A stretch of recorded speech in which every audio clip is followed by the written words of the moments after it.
En Caput. Y la radio es pura imaginación. Pasan cosas. Eve de Bonafini. Entonces nos imaginamos todo. El galope del caballo, los truenos.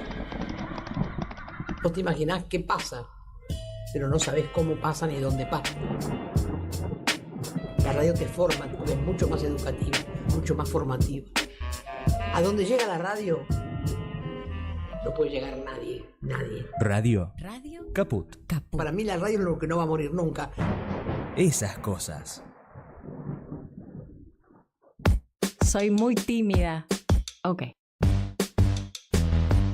Radio Caput. Radio Caput. Estás escuchando Caput. Radio Caput. Radio Caput. Te comunicas con nosotros al 11 65 16 44 46. Radio Caput. Radiocaput.com. Mientras todos duermen, algo muy extraño ocurre en los laboratorios químicos RX. Seguinos en Twitter, @radiocaput o en Facebook, Radio Caput. 5, 4, 3, 2, 1. ¿No quieren? Mátenlo. Bueno, a ver. Ok. Sí. Ah, esa, ¿no? Sí. Ahí sí puede ser. Radio Caput. Radio Caput. Radio Caput. Esto es Radio Caput. Buenas noches, muchas gracias. ¿Querés arrancar la mañana bien informado? Infosiberia, las noticias en tu celular. Manda un mensaje de WhatsApp al 1128679078 y recibilo gratis todas las mañanas. Vos sos la única que me hace feliz cuando nadie te dice la verdad. Infosiberia, las noticias en tu celular. No seas como los demás. Manda un mensaje de WhatsApp y recibilo gratis todas las mañanas. Radiocaput.com. Estás conectado. Estás en Caput.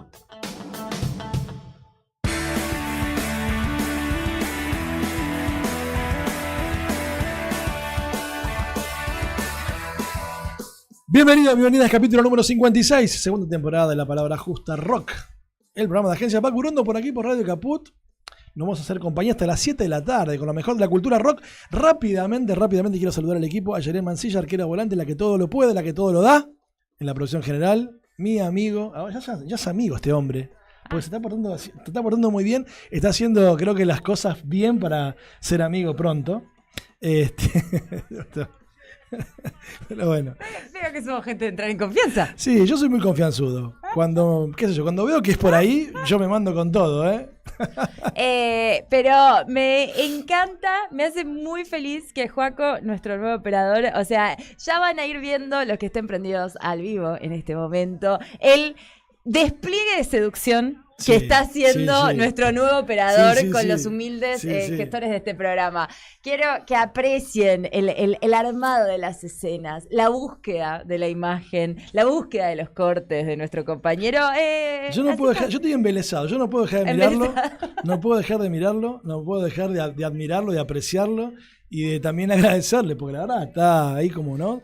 Tratando de encontrarle la vuelta. Y hacer un poquito más linda esta casa de por sí hermosa. Y bueno, y Lula Bono, por supuesto, siempre al costado mío, al lado mío, a mi derecha. ¿A mi derecha? Simbólica. Peor. No, entonces, a tu derecha material. Claro, sí, no, claro. Sí, ¿cómo anda? Bien. No puedo contar mucho. Primero porque no creo que a nadie le interesa mucho. Y porque segundo, mi vida es lo que pasa entre partido y partido del Mundial. Entonces, básicamente lo que me está pasando es de público conocimiento. En este momento, Bélgica, España, por ejemplo. No tengo nada más para decir que eso. Fútbol. Estoy en modo fútbol o muerte total. No sé si vieron el sketch del colega Weinreich. Con sus compañeros, que es desopilante. Estoy en ese mood. Soy un ser del mal. Soy oficialmente un ser que solamente fútbol. Fútbol. Así que no sé si puedo hablar. O sea, voy a hacer un esfuerzo para hablar de rock. Claro, diga. Yo me cuesta un poco, ¿viste? El enganche total con el Mundial. Siempre Por me ha pasado. bostero. Sí. Eso te pasa por Sí, bostero. vos sabés que estuve más pendiente del partido amistoso de mierda que jugó Boca el otro día con Paranaense. Y porque si debutaba el nuevo refuerzo y si viene Villa o si no, qué sé yo, que... No me sorprende en absoluto e invito a nuestros oyentes a comentar de qué lado de la mecha se encuentran, pero la teoría es que los hinchas de River y los hinchas de Boca, el Mundial les parece malísimo y todo el resto de las personas somos fans absolutas y consagradas al Mundial, pero los bosteros están como, ay, yo prefiero ganar una Libertadores que ganar la cuarta. Mire, la austeridad del palo a veces se pone en esos términos, pero no sé si llega tanto, ¿no? A desear que la selección no gane y Boca salga campeón de América. No sé si llegaría ahí. No me lo hagas pensar. No me lo hagas pensar porque me pondría aprieto. Para el final de este programa, Mariano Oliva va a responder si prefiere la séptima Libertadores o la cuarta ¿Me Copa crees? del Mundo. Yo vi los partidos de la selección. ¿Me crees si no se movió un pelo en los partidos de la selección? Sí, digo, en perfectamente. el sentido de que puso contento y todo, y ¡qué remontada! Pero nada de gritar desaforado como hizo toda la mayoría de la humanidad, ¿no? Pero bueno, son cosas que me pasan por dentro también, ¿viste? Lo vi de otra manera, ¿viste? Parezco el ruso Zielinski, ¿viste? Que sale campeón con Belgrano de Córdoba y el tipo manda el descenso a River y el tipo con Belgrano, ¿no? Me pasa algo parecido, ¿no? Digo, mirá, qué jugador Messi, punto, hasta ahí llego. Pero por supuesto mi corazón acompaña al derrotero de la selección, que juega mañana, ¿no? Otro mano a mano. Mañana, sí señor, mañana 10 de la noche, posterior a o sea, como la última llave de cuartos, digamos. Claro, sería. claro. Y si Posterior pasaba, ¿con quién a podría venir del otro lado? ¿Quién viene del otro lado? ¿Inglaterra, por ejemplo? O Noruega. O Noruega, ok. El que mañana se juega, creo que a las 6 de la tarde, la tercera llave de cuartos, que es Inglaterra-Noruega, y el ganador de esa llave se va a encontrar con el ganador de la cuarta y última llave, Argentina-Suiza, que se juega a las 10 de la noche, horario local. ¿Y hoy está jugando? ¿Y ahora está jugando? Bélgica. España. El Bélgica con España. Que yo venía con muchísimas ganas de que ganen los españoles, pero tengo un amigo catalán que me está acosando hace una semana por lo menos, escribiéndome todos los días para decirme que la infantimafia, que Argentina tiene la copa arreglada, que el partido de Egipto estuvo arreglado y qué sé yo. Y ahora, además, trascendiendo ciertas barreras del buen gusto y la ética, como por ejemplo hacer chistes con Malvinas y qué sé yo. Con lo que yo considero ha cruzado lo que la sana rivalidad futbolística permite, y ahora tengo muchísimas ganas de que Bélgica les meta 5.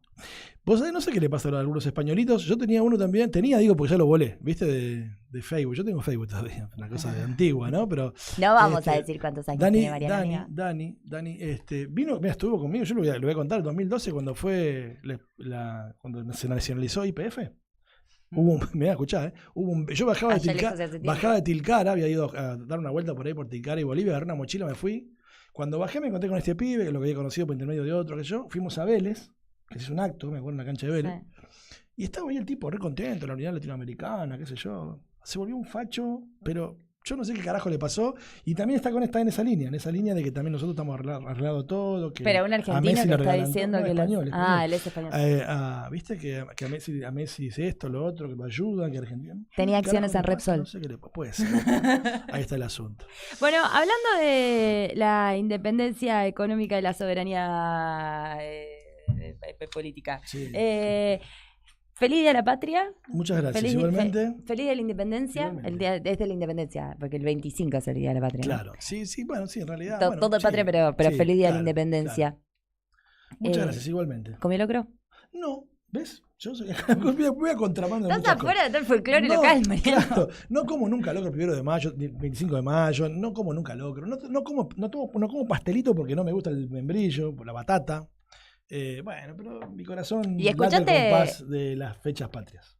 Igual.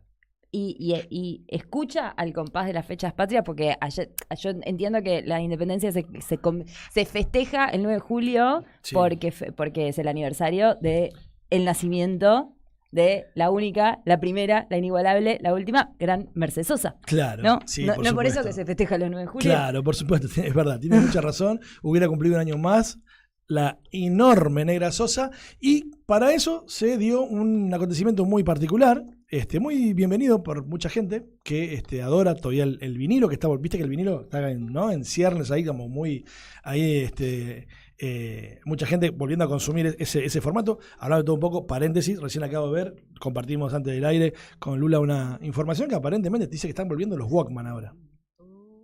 Así que bueno, yo he visto por ahí algún radio pasacassette que empiezan a... Radio pasacassette suena muy también antiguo esto que dije, pero aparecen algunas vidrieras en algunos lugares, Mercado Libre. Yo conseguí un Discman hace principio de año y funciona muy bien. Y bueno, yo también utilizo para escuchar mis discos cuando me voy de viaje, por ejemplo, ¿viste? A algún lado, me agarro el bolsito y... Es que para coleccionista como usted, es como... ¿Viste?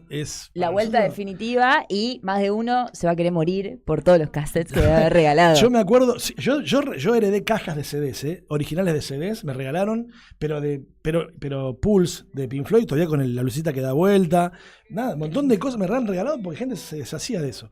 Rosso y yo éramos los últimos dos, el maestro Rosso éramos los únicos dos que andamos con Discman, nos reíamos de eso siempre porque él sacaba su Discman, yo sacaba el mío y nos intercambiamos algunos CD con Alfredo. Yo llegué a tener así Discman. Que nada, están volviendo, vamos a ver qué pasa. Bueno, se reeditó en vinilo, esta joya que es Alta Fidelidad, Mercedes Sosa Charlie. Ayer, 9 de julio, justamente, volvió a aparecer en un formato ya, por supuesto, mucho más grande, mucho más generoso, como es el vinilo. Siempre nos gusta a nosotros el objeto porque siempre decimos que le agrega a la tapa conceptos más a las canciones, ¿no? 12 temas que por supuesto, de la cosecha de García, diferentes épocas de su carrera, por supuesto también atravesados y ayornados y embellecidos por la producción y por la voz de la Negra Sosa.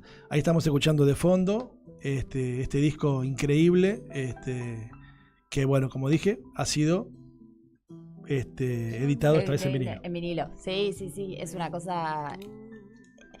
El vinilo tiene su gracia, tiene grandes amantes y grandes detractores, pero a mí me provee una inmensa felicidad. ¿Querés que te cuente un dato así ínfimo de color de la Negra Sosa, de por qué podemos escuchar a la Negra Sosa en este momento? Diga. A ver, otro punto que hay para anotarle al peronismo. A ver. Resulta que cuando la Negra Sosa tenía más o menos 15 años, los padres, que eran recontra perucas de Tucumán, como ella misma, por supuesto, se vinieron para Buenos Aires a un aniversario del 17 de octubre. ¿Me bajas un cachito al retorno, Juaco? Se vienen a un aniversario del 17 de octubre.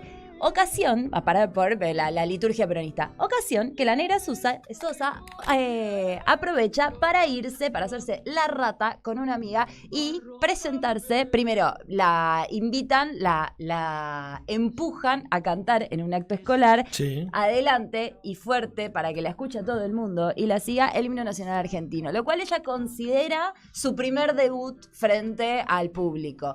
Pero posterior a eso, aprovecha, y esa misma tarde, aprovechando que sus padres había bajado la guardia, digamos, porque estaban acá pidiendo por el general Perón, y se hace la rata y se va a un concurso de la radio en el que se presenta como Gladys Osorio, si mal no recuerdo. Por supuesto, lo gana, porque aún a los 15 años la Negra Sosa ya era la Negra Sosa. Claro. Pero tira un seudónimo para que el padre no la reconozca, porque qué sé yo. Cuestión que la tipa empieza a cantar en la radio. Claro. Después, cuando los padres habían venido, hasta que el padre finalmente la engancha y le dice, pero si yo te crié para ser decente, ¿cómo vas a hacer tal cosa? Bueno, y ahí así es como el debut, es la manera en la que se cuenta, dicen las malas lenguas, que la Negra Sosa empieza a cantar, por lo cual habría que agradecerle al peronismo que le sacó a los padres de la casa para que ella pudiera dedicarse a tan noble acto. La Voz de América nació el 9 de julio de 1970, dice acá, pero no, en el 70 no nació. No, en 1935, en 1970 creo que ya era madre. Iba a llamarse Marta Mercedes, pero al registrarla, su padre lo cambió por Aide Mercedes. A pesar de eso, en su familia siempre la llamaron Marta. En 1965, Jorge Cafrune, mi viejo era fanático de Cafrune, ¿vieron? La invitó a cantar en el escenario de Cosquín. Porque tucumanos también, ¿no? Mi viejo eran tucumanos, y mi viejo era fanático de Cafrune en particular. Yo llegué a la Negra Sosa cosa, pero por cosas mías, de chiquito, que de una tía que le gustaba mucho, y yo grababa los cosquines de la televisión con un pasacassette, grababa las canciones, la presentación de La Negra Sosa. Lo debo tener ese cassette por ahí. En 1979 se exilió en Europa, Bueno, debido lo vas a poder escuchar dentro de poco. a la persecución y prohibición de sus canciones durante la dictadura. En 1982 regresó al país con varios shows en el Teatro Ópera. Ya para el 1997 salió Alta Fidelidad, un disco de 12 canciones puramente de Charly García, reversionadas con su voz. En el día de ayer se produjo su lanzamiento en vinilo, celebrando que hubiera cumplido 91 años. Además del vinilo, también fue lanzado un libro de cartas inéditos titulado Pájaro Azul, Cartas desde el Exilio.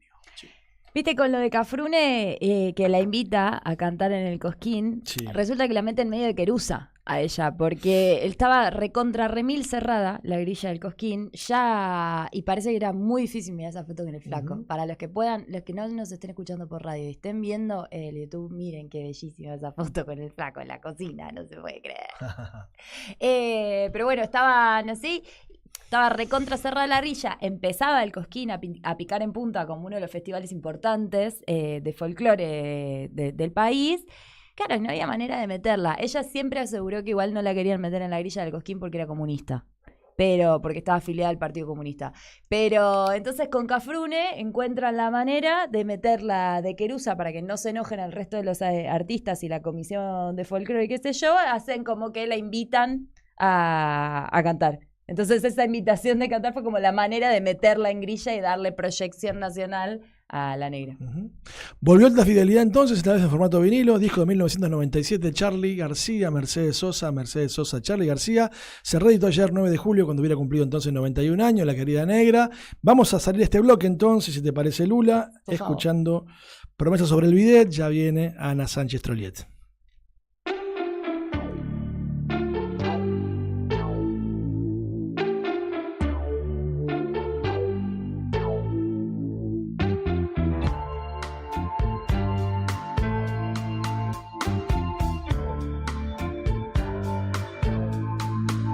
Por favor, no hagas promesas sobre el bidet. Por favor, no me abras más los sobres. Por favor, yo te prometo te escribiré si es que paras de correr. Por favor, sigue la sombra de mi bebé. Por favor, no bebas más, no llores. Por favor, yo te prometo te escribiré si es que para de llover. ¿Por qué me tratas tan bien? Me tratas tan mal. Sabes que no aprendí a vivir. A veces estoy tan bien, estoy tan mal. Calambres en el alma.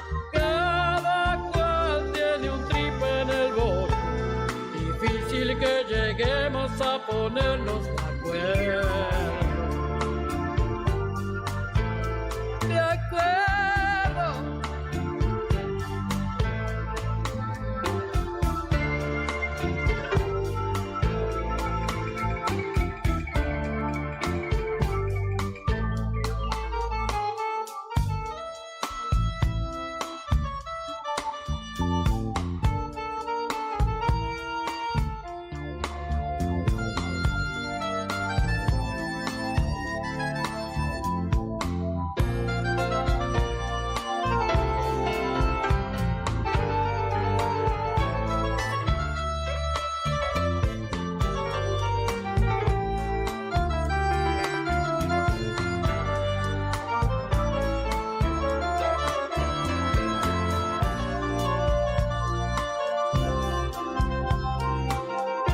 Que me tratas tan bien, me tratas tan mal.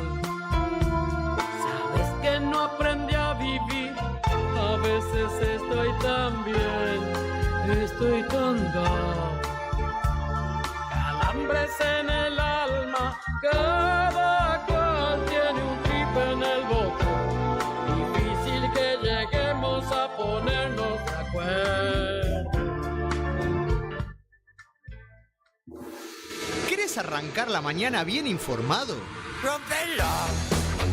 Infosiberia, las noticias en tu celular.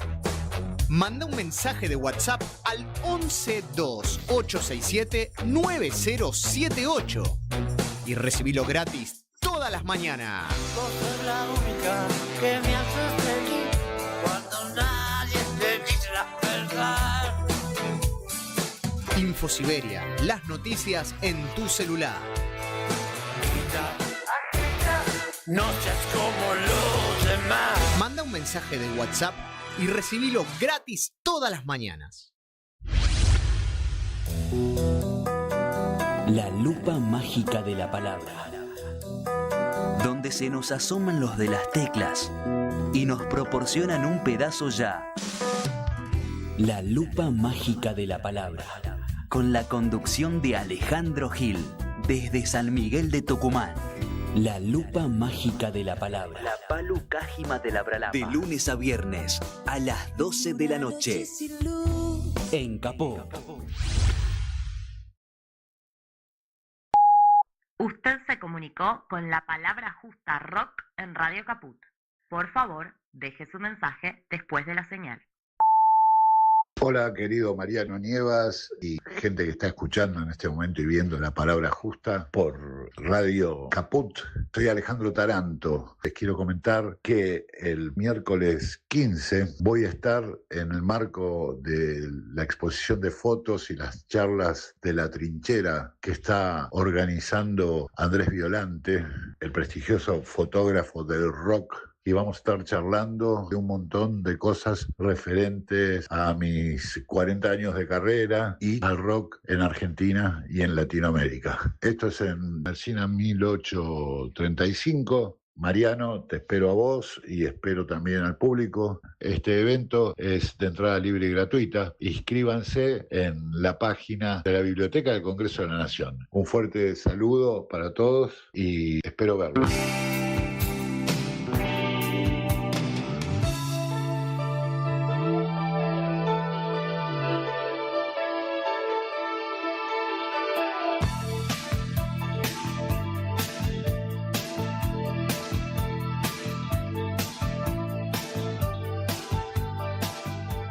Segundo bloque de la palabra justa rock, el programa de Agencia Paco Urondo por aquí por Radio Caput. Ya sentada con nosotros aquí de visita. Ella es socióloga, doctora en ciencias. A ver, cuando me faltan los anteojos, ¿viste? Tengo que hacer esta cosa acá para decirlo bien, porque tiene la verdad que un palmarés interesantísimo. Ana Sánchez Trolliet es socióloga, magíster en Historia y Cultura de la Arquitectura y la Ciudad, doctora en Ciencias Sociales, e investigadora CONICET, con sede en la Universidad Nacional de San Martín, donde ejerce también la docencia de grado y posgrado. Así como en la Universidad de La Matanza, ha publicado numerosos artículos sobre sus temas de investigación vinculados a la historia cultural urbana, las juventudes y la música popular. Esto es parte de la contratapa de tu libro, Te devora la ciudad, itinerarios urbanos y figuraciones espaciales en el rock de Buenos Aires. Ana Sánchez Trolliet, muchísimas gracias por visitarnos. No, muchas gracias a ustedes por la invitación, muy contenta de estar acá hoy. ¿Faltó algo más de lo que dijimos en este tiempo? Porque esto es del 2022, por ahí en 4 años pasaron cosas, ¿no? Sí, pero bueno, está bien la presentación. Che, este libro yo recuerdo haberlo tenido por primera vez en mis manos cuando lo presentaste justamente, que fue en el marco también de el rock por las calles de los 80, que se hizo ya en el Museo Histórico Nacional, en el barrio de San Telmo, en aquel ya... empezó en el 2020, si no recuerdo mal, esa muestra, pero esto es del 2022, pero fue parte de las actividades también, creo, de esa etapa del museo con el rock argentino. ¿Puede ser? Sí, justo fue una de las últimas actividades que se hicieron en esa muestra, que estaba buenísima porque fue una exposición destinada a mostrar el rock en los 80s, sí. Y tenía muchos documentos, mucha historia, muchos materiales y muchas de las cosas que también yo había analizado y estudiado en mi libro. Y aparte era un momento del museo súper efervescente, donde la idea de ese museo era abrirlo a la comunidad y traer temas que por ahí no son los más convencionales para un museo histórico. Uh-huh. Y fue vino como el anillo al dedo, ¿no? Porque justo estaba terminando de editar el libro, ya estaba próximo a publicarse y hablé con quien era el director en ese entonces, que es Gabriel Di Meglio. Y le propuse presentar el libro ahí, fue súper generoso y bueno, y estuvo re bien porque también pude hacer una especie de visita guiada por esa muestra a partir de algunos hits o ítems del libro, ¿no? Así que sí, fue una experiencia súper linda. Fue editado por la UNCI. Sí. ¿Cómo se da esa posibilidad de que la Universidad de Quilmes te lo pueda editar? ¿Cómo empezaste con el trabajo previo a que sea después terminado en formato libro, ¿no? Porque siempre generalmente esto empieza como tesis. Sí, ¿no? fue medio loco todo el proceso, porque yo estaba haciendo una maestría en Historia y Cultura de la Ciudad, donde la mayoría de los estudiantes, los profesores y toda la gente que estaba organizando ese espacio eran arquitectos. Y estaban más preocupados por los edificios, por la historia de la arquitectura, por la vivienda. Y si bien tenían como una mirada más enfocada a la cultura o la historia cultural, la música no había mucho lugar. De hecho, no había ninguna materia vinculada a eso. Había más cosas de arte por ahí, de cine. Y bueno, yo propuse, en realidad había armado un proyecto que era un poco distinto y había una partecita que tenía que ver con la música y me dijeron, no, enfócate directamente en esto. Y ahí fue surgiendo, pero fue un poco extraño también porque no había nadie que estudiara cosas de música y a la vez en las ciencias sociales no es muy común que se preste atención o que se analice la música. Y menos el rock, o sea, bueno, había algunos estudios previos, pero el rock no era algo que tuviera mucha legitimidad en el mundo académico. Entonces, bueno, fue como ir ahí buceando un poco en la deriva para ver cómo podía empezar a armar el proyecto.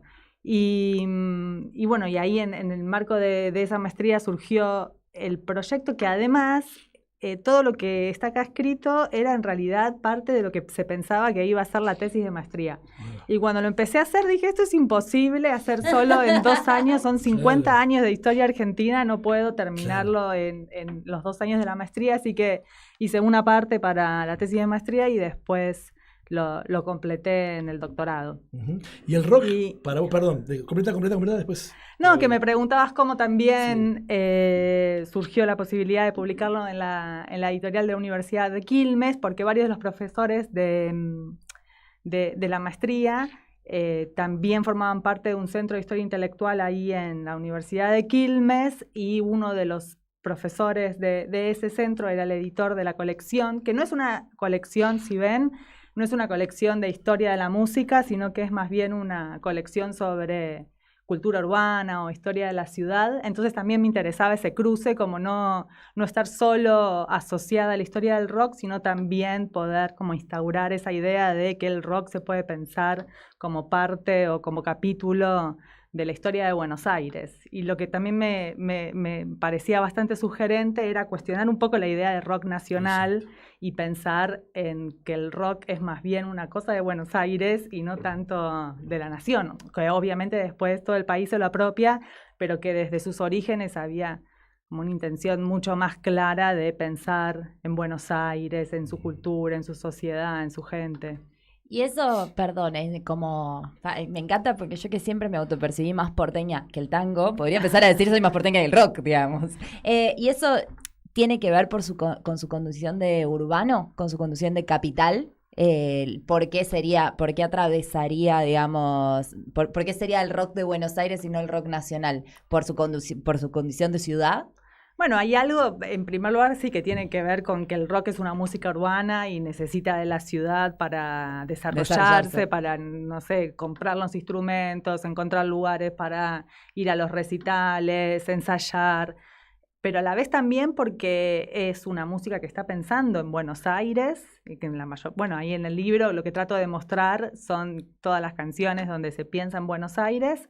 Y a la vez también porque los músicos que no son de la capital, porque tampoco vamos a ser tan porteñocéntricos, hay un montón de músicos que no nacieron en Buenos Aires, pero sí necesitaban de la capital para hacerse conocidos, para ampliar su difusión, y eso más bien tiene que ver con el carácter central que tiene Buenos Aires en la distribución de la cultura, en la distribución de la economía del país, ¿no? Como que Buenos Aires es casi el centro de todo y todo tiene que pasar por acá. Bueno, el rock en algún sentido también necesitaba de que los músicos llegaran acá para hacerse conocidos y después poder ir de vuelta a las ciudades de provincia para para difundirse. ¿Encontrás el momento en que el rock se reencuentra nuevamente con la urbe? Porque en un momento, viste que en los 70 había letras que hablaban del planteo de salir de la ciudad, ¿no? Mañanas campestres, tomar el tren hacia el sur, ¿no?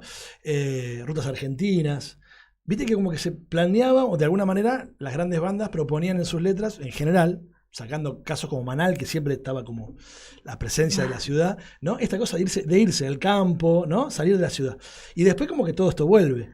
¿Encontrás el momento vos en que pasa eso, la lírica empieza a volver otra vez a las ciudades, después de haber querido justamente irse hacia el interior o correrse de la ciudad? Sí, y fue una locura, como si lo cuento más desde el proceso de investigación, porque mi idea era esa. O sea, yo tenía esta hipótesis de que Buenos Aires era central para el rock, y que la relación que había con Buenos Aires era bastante conflictiva, era una relación un poco de amor-odio, y en el libro lo que muestro son 50 años del rock, ¿no? Desde los 60 hasta Cromañón, y obviamente que esa relación no fue siempre igual. Como vos bien decías, en los primeros años, ¿no? de surgimiento del rock, ahí en los 60s, lo que predomina es mucho esta cosa más hippie de salir de la ciudad, porque, bueno, la ciudad es como la fuente de opresión, es la voz o el mandato de las familias, de los padres, el trabajo. Entonces, bueno, la naturaleza, bien como retomada en un relato romántico también, aparecía como la posibilidad de liberarse y de poder romper las cadenas del sistema. Después, en los 70, sobre todo en la dictadura, empecé a tener un problema muy grande para decir, ¿y ahora qué voy a hacer? Porque no hay una maldita canción que hable de Buenos Aires. No se habla más de la ciudad. ¿Qué pasa? ¿Por qué no aparece Buenos Aires en los relatos musicales de esta época? Y ahí lo que me di cuenta es, bueno, claro, porque no se podía salir a la ciudad. Porque, bueno, el toque de queda, la represión policial, militar, la persecución de los jóvenes, obviamente, las desapariciones de personas y todo ese clima tan represivo hacía que no se pudiera experimentar tanto el espacio público. Claro. Entonces ahí lo que encontré es que de lo que se hablaba, bueno, la canción de Charlie, que se puede hacer más que ver películas o ir de la cama al living, ¿no? Como lo que pasaba es que la gente estaba metida en la casa, y eso también pasaba con los jóvenes del rock. Claro. O cuando salían a la calle lo hacían con miedo. Bueno, hay una canción que me fue como bastante reveladora, que es Hipercandombe, donde lo que se muestra es justamente eso. Cuando salís a la calle, salís escondido con una capucha, con miedo, mirando para todos lados. Y lo que aparece entonces en contraposición a eso es, bueno, el interior como refugio. Entonces ahí lo que encontraba era, bueno, varios lugares que aparecían nombrados por distintos músicos, lugares de la casa, ¿no? La habitación, o la cocina, o el baño. El cuarto de Vivencia, por ejemplo, la banda del dúo Vivencia, que la canción que también se llama Mi Cuarto, que tiene que ver justamente con toda una vida que pasaba dentro de las cuatro paredes. Y el cuarto es súper importante también para los jóvenes en esta época, y en la muestra del Museo Histórico, donde hablábamos recién que había presentado el libro, había de hecho una sala que reproducía el cuarto juvenil, porque bueno, también es el espacio de privacidad. Pensemos que los jóvenes, a diferencia de lo que por ahí pasa en otras ciudades o en otros países, en Buenos Aires por lo general los chicos no se van a vivir solos muy jóvenes, porque bueno, las universidades están cerca para quienes estudian o porque alquilar es muy caro. Entonces, bueno, y cada vez más aparte se extiende la vida con las familias. Entonces el cuarto se volvía como un micromundo de independencia dentro como del contexto familiar, y ese espacio era decorado con los gustos, era el único lugar que los jóvenes podían por ahí decorar a su manera. Los pósters tenían un lugar súper importante, y todas estas cuestiones más tecnológicas de las que hablaban antes, ¿no? El pasacassette, el Walkman, el tocadiscos. Eran como la tecnología del vinilo. Claro. Eran todos los objetos ahí de esa cultura que a la vez también se compartían con otros amigos. Claro.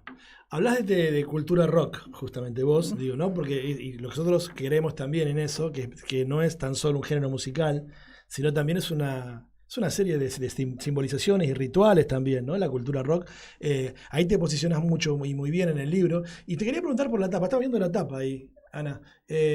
Utilizaste también como la imagen central el logo del Barrock. Sí. También tan identitario para la cultura joven rockera de aquel momento, ¿no? Sí, es que a mí lo que me interesaba, o me sigue interesando pensando en el rock, es no tanto como la historia de los músicos y que Spinetta primero tocaba en Almendra, después en Pescado Rabioso o lo que sea, sino pensar al rock como un fenómeno social, ¿no? Como parte de la construcción de la identidad de una sociedad que, como vos decís, tiene rituales, tiene prácticas, pero también tiene maneras de ver el mundo, percepciones, definiciones sobre el contexto local, internacional, sobre la contemporaneidad. Entonces me interesaba pensar al rock como un fenómeno social. Y eso suponía entonces pensar no solo a los músicos, que obviamente son súper importantes, pero también toda la industria que tiene alrededor y sobre todo el público. Algo que me encantaba como pensar y poder analizar era, bueno, cómo se recibía, cómo se consumía el rock y en qué espacios y cómo también iba cambiando los lugares de consumo, de escucha de la música, cómo se fue transformando las maneras de ir a un recital. Y entonces Barrock era súper relevante, bueno, primero porque es como lo que condensa esta asociación entre Buenos Aires y el rock, y después también porque conecta de una manera muy interesante al rock local, que bueno, uno puede decir tiene toda una tradición, toda una historia, es súper fuerte en Argentina, incluso también en Latinoamérica, pero no deja de ser un consumo cultural apropiado de otros contextos geográficos, ¿no? Sobre todo Estados Unidos y Gran Bretaña. Y el Barrock representa también eso, porque es una suerte de imitación, entre comillas, no quiero enojar a nadie, pero es una suerte de imitación de Woodstock. Y la historia del Barrock es súper también interesante, porque lo que muestra es cómo ese imaginario de rebeldía global que encarnó el rock en todas partes del mundo fue apropiado en Argentina de una manera un poco paradójica, porque Woodstock, ¿se acuerdan, no? Eran esos 3 días de sexo, drogas, rock and roll, de chicos desnudos bailando en el campo y apropiándose justamente de esta idea de ir a la naturaleza y ser libres. Y en Argentina, cuando eso se quiso hacer, que era en plena dictadura de la, entre comillas, Revolución Argentina, no se pudo hacer tal cual. Claro. Así se quería, porque se había proyectado hacer en Lobos, con chicos que acamparan, un recital también de 3 días al aire libre, con un escenario abierto todo el tiempo, y empezaron a llegar el público para ir a ver ese recital.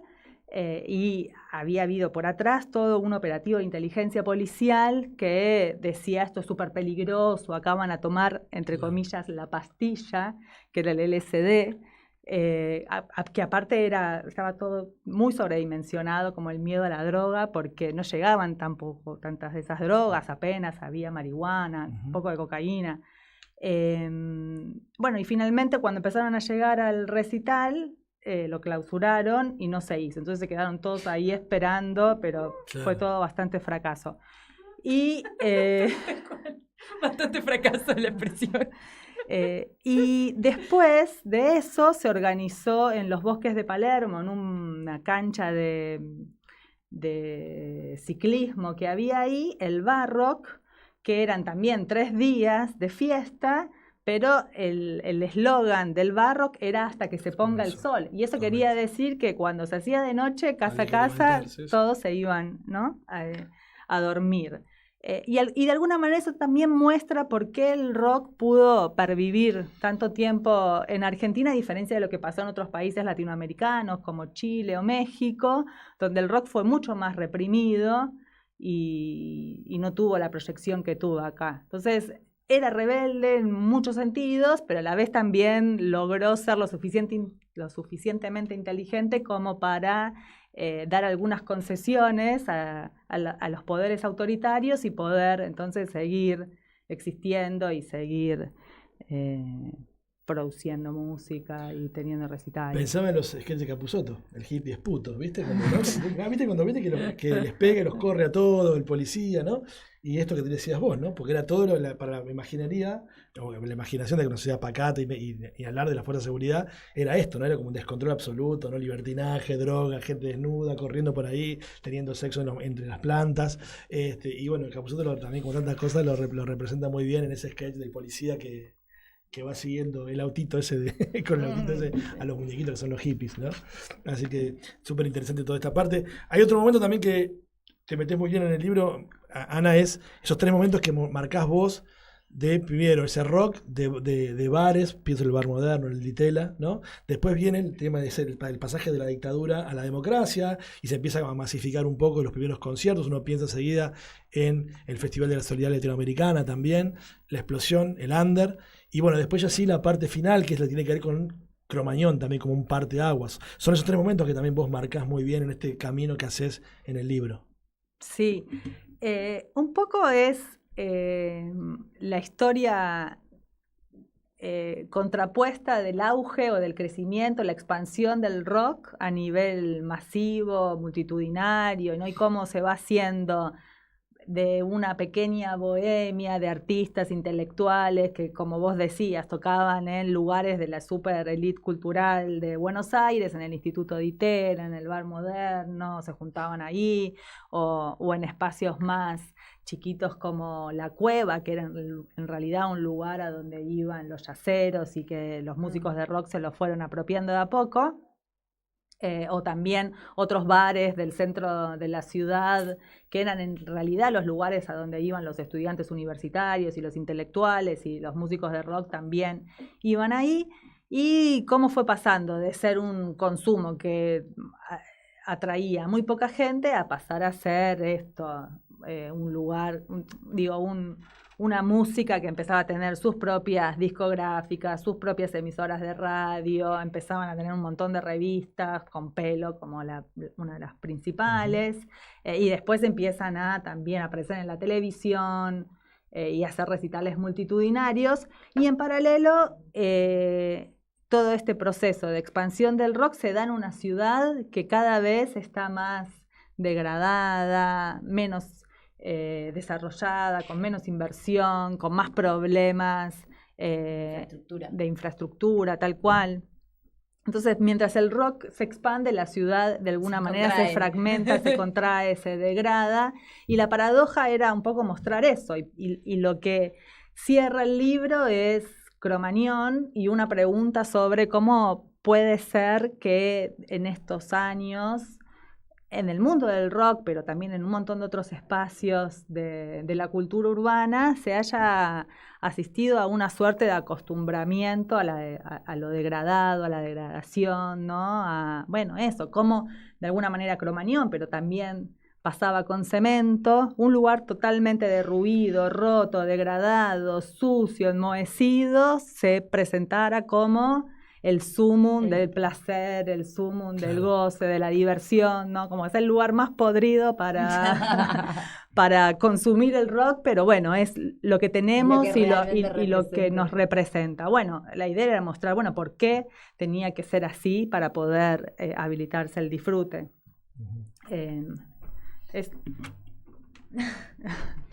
Nuestra fotógrafa también, pues, fotógrafo y todo, así que sí, por eso ingresó. En relación a esto mismo que decías y cómo acompaña la ciudad y los procesos históricos del rock y cómo esa retroalimentación. ¿Cómo viste lo de el Indio, lo de la despedida del Indio, que además pensaba mientras hablabas de esta relación y de cómo iba cayendo la infraestructura de la ciudad y cómo el fenómeno se iba creciendo cada vez más? Bueno, uno de los fenómenos por ahí más convocantes de la cultura rock de los últimos tiempos fue la despedida del Indio, que paradójicamente no se pudo hacer en Cava. ¿Qué reflexión? Bueno, es que es muy consecuente con su propia historia, ¿no? Y con el mismo desarrollo de Los Redondos, que después del asesinato de Bulacio dejaron de poder tocar en Capital. Y ahí en el libro un poco también analizo eso. O sea, el Indio viene de una trayectoria bien distinta a la de por ahí muchos otros músicos, con una lectura de la cultura de masas y con una lectura de la participación en los medios súper crítica, donde esas lecturas más bohemias de los 60 son retomadas por él, diciendo, bueno, nosotros no vamos a participar de los medios de comunicación, y de hecho todas las entrevistas de prensa que hacen siempre son como muy solemnes y autogestionadas y por fuera de los canales oficiales o mediáticos. Y ese mito que fue construyendo también fue atrayendo a un montón de gente, también por su propio discurso contracultural, antisistema, crítico, y obviamente porque también era una música bien diferente de la música más convencional y mediática del rock de los 80s y 90s. Ahora, después del asesinato de Bulacio, dejan de tocar en Buenos Aires porque ya los recitales tenían una masividad, una envergadura y además un clima de fiesta y de descontrol que no había manera de que pudieran convivir con Buenos Aires. Tampoco podían convivir con las otras ciudades a donde iban, Tandil, Olavarría, Villa María. También, o sea, yo nunca fui a esos recitales porque no me dejaban, pero sí se veía que llegaban a la ciudad más gente de la que vivía. Entonces era un carnaval, se daba vuelta todo, era un descontrol total y y también había toda una mística de cómo se viajaba hasta esos lugares, porque estaban los trenes o los transportes oficiales, pero también había todo un mercado alternativo de transporte para poder viajar. Y después también había una cosa también muy de clase, porque si en este recorrido que vos me decías que yo trabajaba desde los 60 hasta los 90, también fue cambiando la composición socioeconómica de los músicos y del público. Y con Los Redondos era un fenómeno súper transclasista. Y había muchos también que viajaban, pero no sabían si iban a poder entrar porque no habían comprado las entradas. Bueno, entonces eran como hordas de gente llegando a un lugar que no sabían si iban a poder entrar y después ahí peleando para poder entrar y que los dejen entrar. Y bueno, sumado a que también era una fiesta y donde se tomaba un montón de alcohol y había como un clima ahí festivo que rompía por completo la cotidianidad. Entonces, bueno, el funeral de alguna manera replicaba como esa misma misa ricotera de los 90s, pero bueno, con un dejo un poco más de tristeza, ¿no? Pero había algo ahí también de que ese tipo de fiestas no podían ser contenidas en Buenos Aires y con el funeral también pasó algo así. Yo tuve la fortuna de ir a todos esos recitales que vos contás del interior. En los que sensatamente no la dejaron ir. Desde Obras hasta River, hasta Córdoba, viajando por todo el país, inclusive hasta Uruguay. Y esto que vos contás era tal cual así. Gente que iba colada en el tren, dormía en la playa en Mar del Plata, entraba al recital colado y volvía colado en el tren, ¿no? Y después estábamos los que podíamos pagar un ticket y podíamos pagar por una noche de hotel. Yo tengo guardado un montón de pilas de esto que vos decís, de volantes que se daban de los micros que salían de cualquier lugar de que la capital de Gran Buenos Aires, llevando gente, así como una empresa de turismo paralela. De hecho hay un audio por ahí que la otra vez compartí también, que el indio dice: la agencia de turismo Los Redonditos dice, ¿no? Preparen los bolsos, preparen las carpas, vamos a mover el culo por el país. Eso lo dice en Mar del Plata y ahí aparece todo ese itinerario. Y de vuelta tomo lo que vos decías al principio, ¿no? Como digo, ese gusto fallido que tuvimos también nosotros, pero después en los 90 Los Redondos sí lo van a poder llevar a cabo cuando la gente vaya a campa en todas partes del interior. De hecho, como algo también simbólico, en el foliolar del indio que acá mencionaba Lula, alguien dejó una carpa como ofrenda. Sí. ¿No? No vi. Justamente por esta cosa de que tenía que ver también con todo ese momento de seguir a la banda por todos lados y acampar muchas veces, ¿no? A la vera de un río.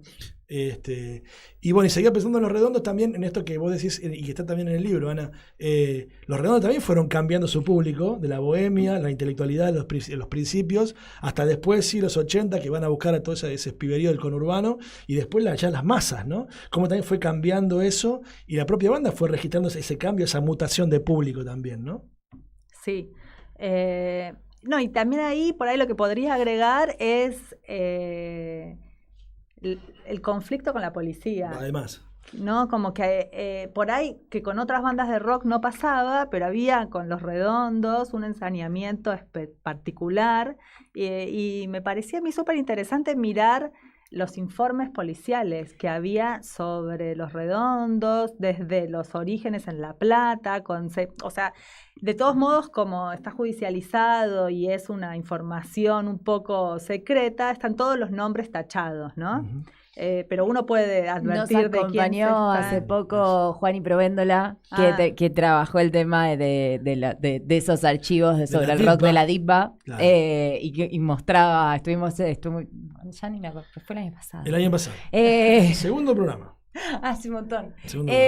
Bueno, fue como si fuera ayer. Sí. Pero estábamos que hablaba exactamente de esto mismo. Sí, la DIPA, la Dirección de Inteligencia de la Policía de la Provincia de Buenos Aires. Que hablaba de toda que tenían, que la policía hacía tipo interpretaciones de las letras de Los Redondos para ver de qué estaban hablando los jóvenes y particularmente los... Y que los fans podían ser pelados, con pelo largo, ¿no?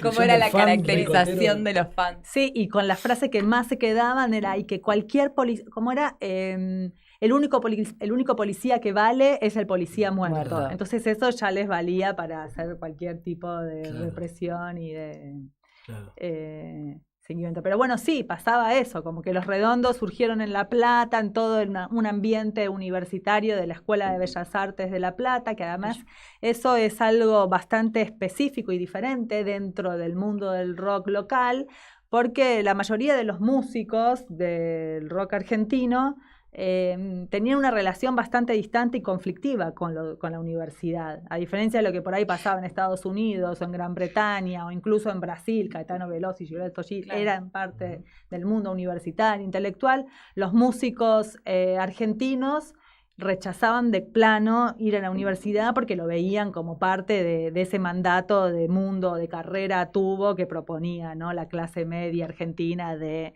terminar el secundario, estudiar en la universidad, casarse, tener un trabajo de 8 horas, bueno, como la vida de la clase media liberal.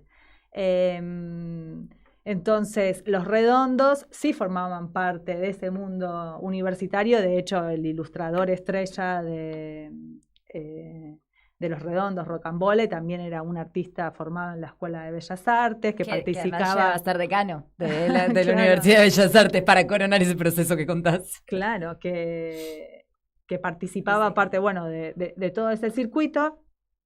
Y después, los primeros recitales que hacían ahí en La Plata eran también en espacios parecidos a donde tocaban los otros músicos, pero por ahí lo que tenían de particular eran que vivían un poco en comunidad, estaban asociados o se conocían también con los músicos de la Cofradía de la Flor Solar, que era una comunidad que había surgido algunos años antes, más en los 60s, y que tenía también bien ese espíritu hippie de convivencia y de vida comunitaria.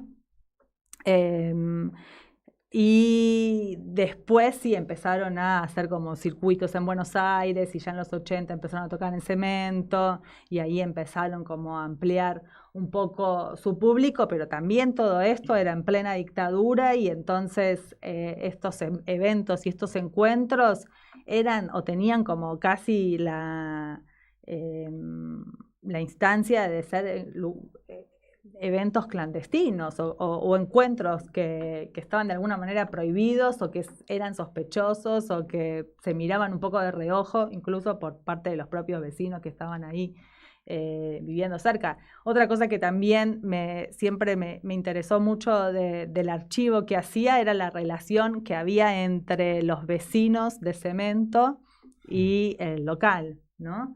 Como que, por un lado, bueno, Cemento encarnaba como el lugar estrella del rock underground y de la contracultura y de todo, bueno, de todo lo que a los que nos gusta el rock entendemos como parte de sus reivindicaciones, y por otro lado también había que ponerse en el lugar de los pobres vecinos que vivían en la misma cuadra. Sí, que te bajaba el precio de la propiedad estar cerca del Cemento.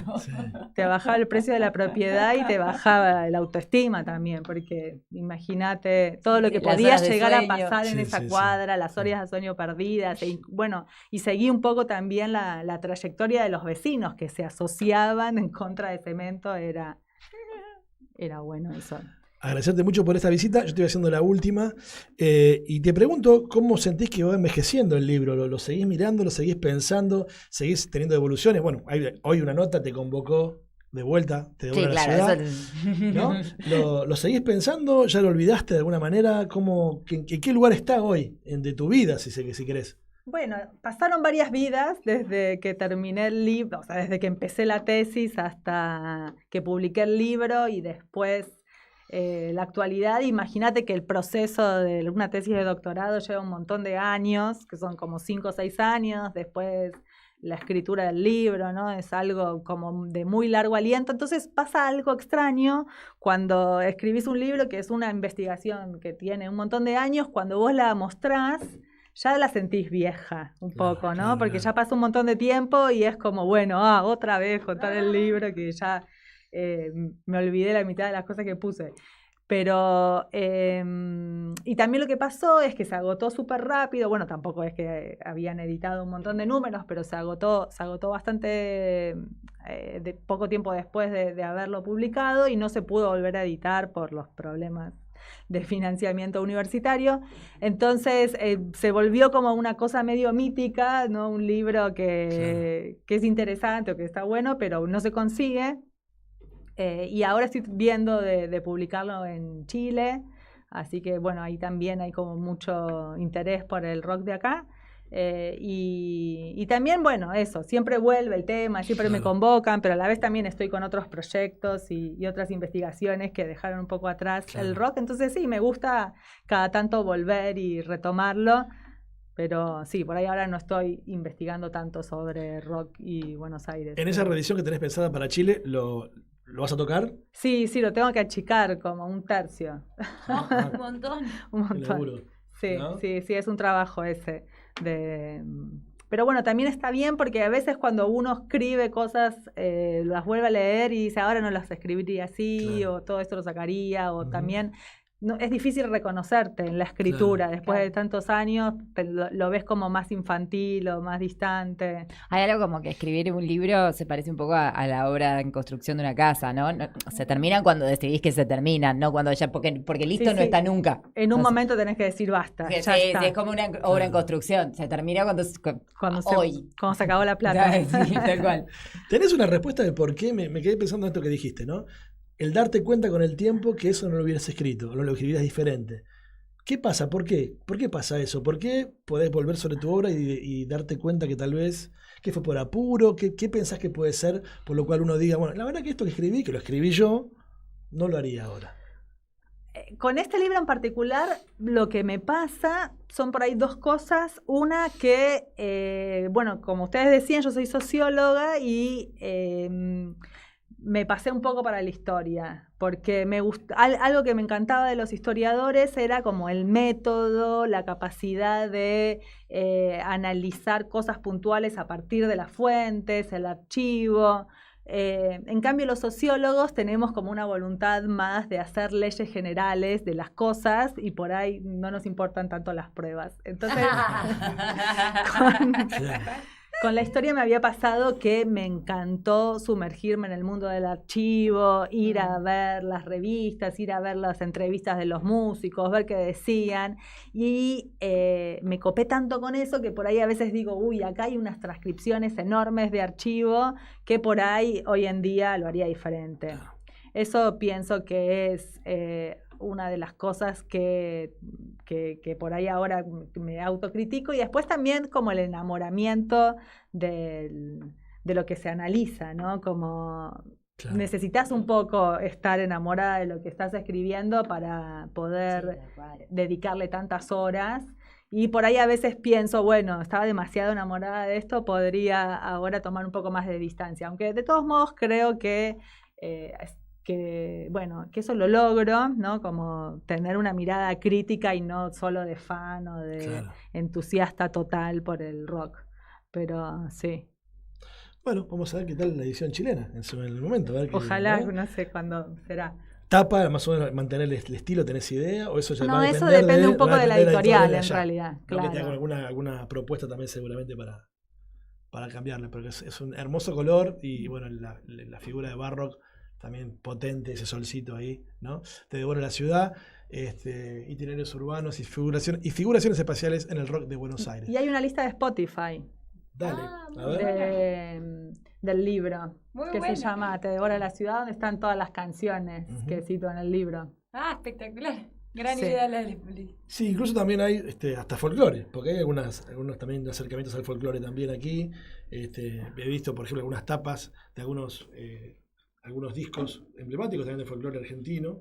No sé si los voy a encontrar ahora, pero bueno. Sí, en el medio están. ¿No? Esa es una parte en donde analizo los vínculos. Bueno, justo hay un capítulo sobre el nuevo cancionero, Mercedes Sosa, y todo el viaje de Mendoza a Buenos Aires con Armando Tejada Gómez.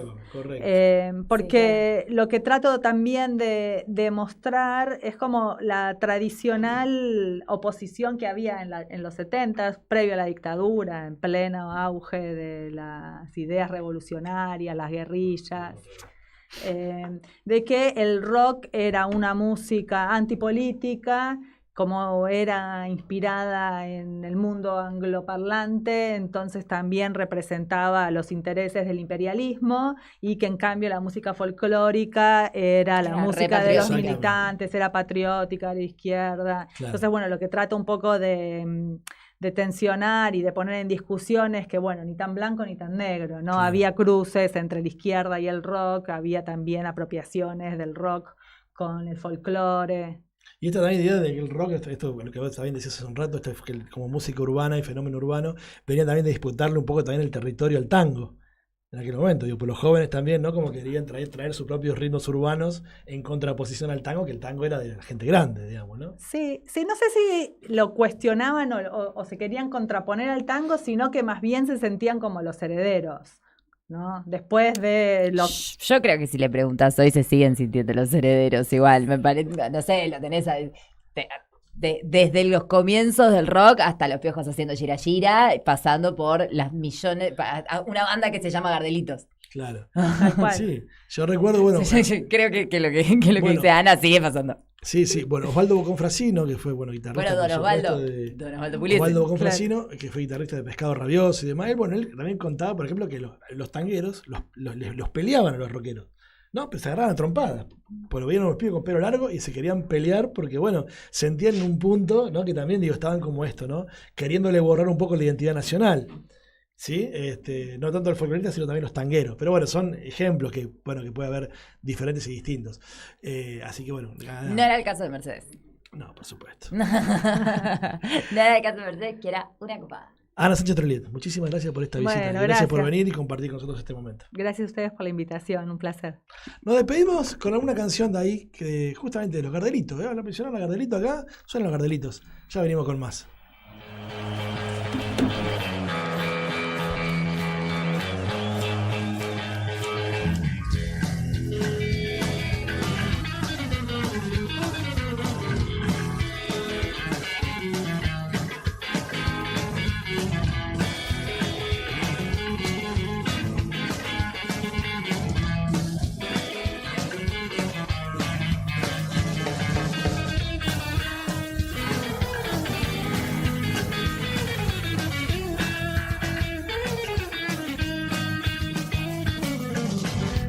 Solo la música está en mi corazón.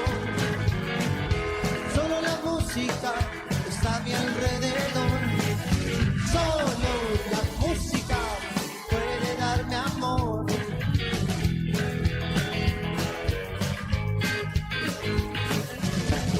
Están haciendo un paso a la vuelta de la esquina. Se están tomando un vino o corriendo alguna mina. Si no fuera así, qué ciudad tan aburrida, de tablada a la luz, de mataderos hasta flores, de barracas a la boca, de chacarita a la paternal, la sonrisa de Gardel, la sonrisa de Gardel, ilumina la ciudad de alguna vez, la ciudad de alguna vez.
sonrisa de aquel, la sonrisa de aquel que buscó felicidad, que buscó felicidad. Ahora es tuya la ciudad, ahora es tuya y nada más. Si no te gusta lo que ves, ándate a vivir a Nueva York. Como soy, ándate a la puta que te parió. Caretas, caretas, caretas, caretas, caretas, caretas.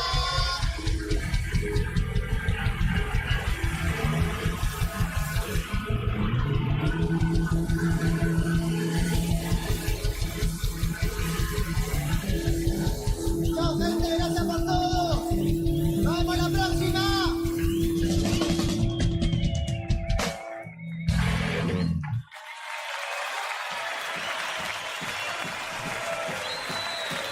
Chicos, cuídense.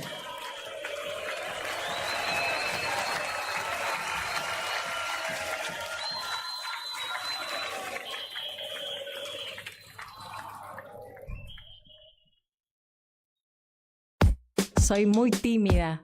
Ok. Radio Caput. Radio Caput. Estás escuchando Caput. Radio Caput. Radio Caput. Te comunicas con nosotros al 11 65 16 44 46. Radio Caput. En Caput había un viejo. pasan cosas.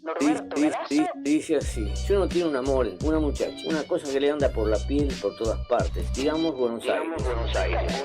Digamos un octubre, un poema, y pasa algo. Ocurre que viene el mal, la peste, una desgracia. Los cretinos mascadores de chicle, oleadores de todo lo que crece. Un yanqui hijo de puta. Los cretinos mascadores de chicle. Para ser más precisos, a matarlas. Un yanqui hijo de puta. Entonces ya no se puede hablar así nomás. Es necesario odiarlo, destruirlo. Hay que pelear con rabia y encontrar la manera de acabarlo. Salirles al encuentro como sea y además decir, como un rezo casi obligatorio, yanqui hijo de puta, todo el día. Y enseñárselo a los chicos. Radio Caput. Caput.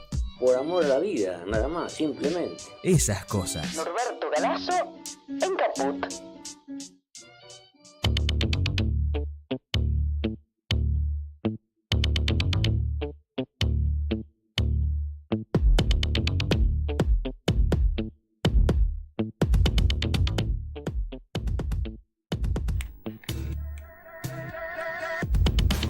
Seguimos con más La Palabra Justa Rock y ya tenemos en contacto, en línea, en imagen, en sonido. Me están diciendo ahí que ya en cualquier momento a Florencio Finkel, es músico. Él va a estar también ahora pronto, en este fin de semana, va a estar subiéndose a un escenario muy importante, muy lindo, para encarar justamente el lado velado de los 80, rock nacional, ahí en el Palacio Libertad, para todos siempre CCK. Sábado y domingo se va a estar presentando entonces ahí con un conjunto de amigos, músicos, músicas, para justamente interpretar canciones del rock argentino. La libertad de decirle como se me cantan las pelotas. Claro, yo digo el Palacio Libertad, qué sé yo, cada uno como quiera, pero bueno, ¿viste? Cuando me digan los chicos del control, ya vamos a estar en comunicación con él. Así conversamos unos minutitos nomás. Y lo vamos a convocar, por supuesto, prontamente para que se venga aquí con más tiempo a conversar con nosotros. Ahí lo tenemos, a Florencio Finkel. Florencio, te saluda Mariano, ¿cómo estás? Buenas tardes. ¿Cómo estás, Mariano? ¿Qué decís? Buenas tardes. ¿Sabés qué? A raíz de esto que estabas diciendo del nombre del Palacio Libertad, o ex Correo, o ex SK, me trae a la memoria algo que me contaron, algún familiar me lo había contado, que la calle Perón antes se llamaba Cangallo. Exacto. Y que no me acuerdo qué entidad, creo que era Patria, Familia y Propiedad, tenía su sede sobre la calle Cangallo. Entonces, cuando hacen el cambio de nombre y pasa a llamarse Perón, ellos decían que la dirección era ex Cangallo al 400, ponele. Claro. Así que me recuerda un poco una situación homóloga. Sí. Bueno, la estación del subtv que todavía se llama que todavía tiene un cartel grande así que dice Canin, que se llama Scalabrini desde antes de que yo naciera. Pero todavía hay gente que te encuentra en Canin y Corrientes. Florencio, prontamente te vamos a invitar para que te vengas acá a piso con más tiempo. Estamos un poquito cortos hoy de tiempo, valga la redundancia. Pero bueno, queremos conversar con vos unos minutos y que nos cuentes un poco, primero, acerca de Glam y Gremio, tu nuevo material, y después también de ese doblete que vas a tener este fin de semana allí en el Palacio Libertad, CCK o Correo Central, para justamente interpretar estos lados velados del rock argentino. Sí, bueno, yendo por orden, saqué hace poquito un disco que se llama Glam y Gremio, salió hace unos 3 meses más o menos, que es un disco de protesta, pero como cheto. Un disco de protesta, pero brilloso, dorado. Basta guitarras depresivas.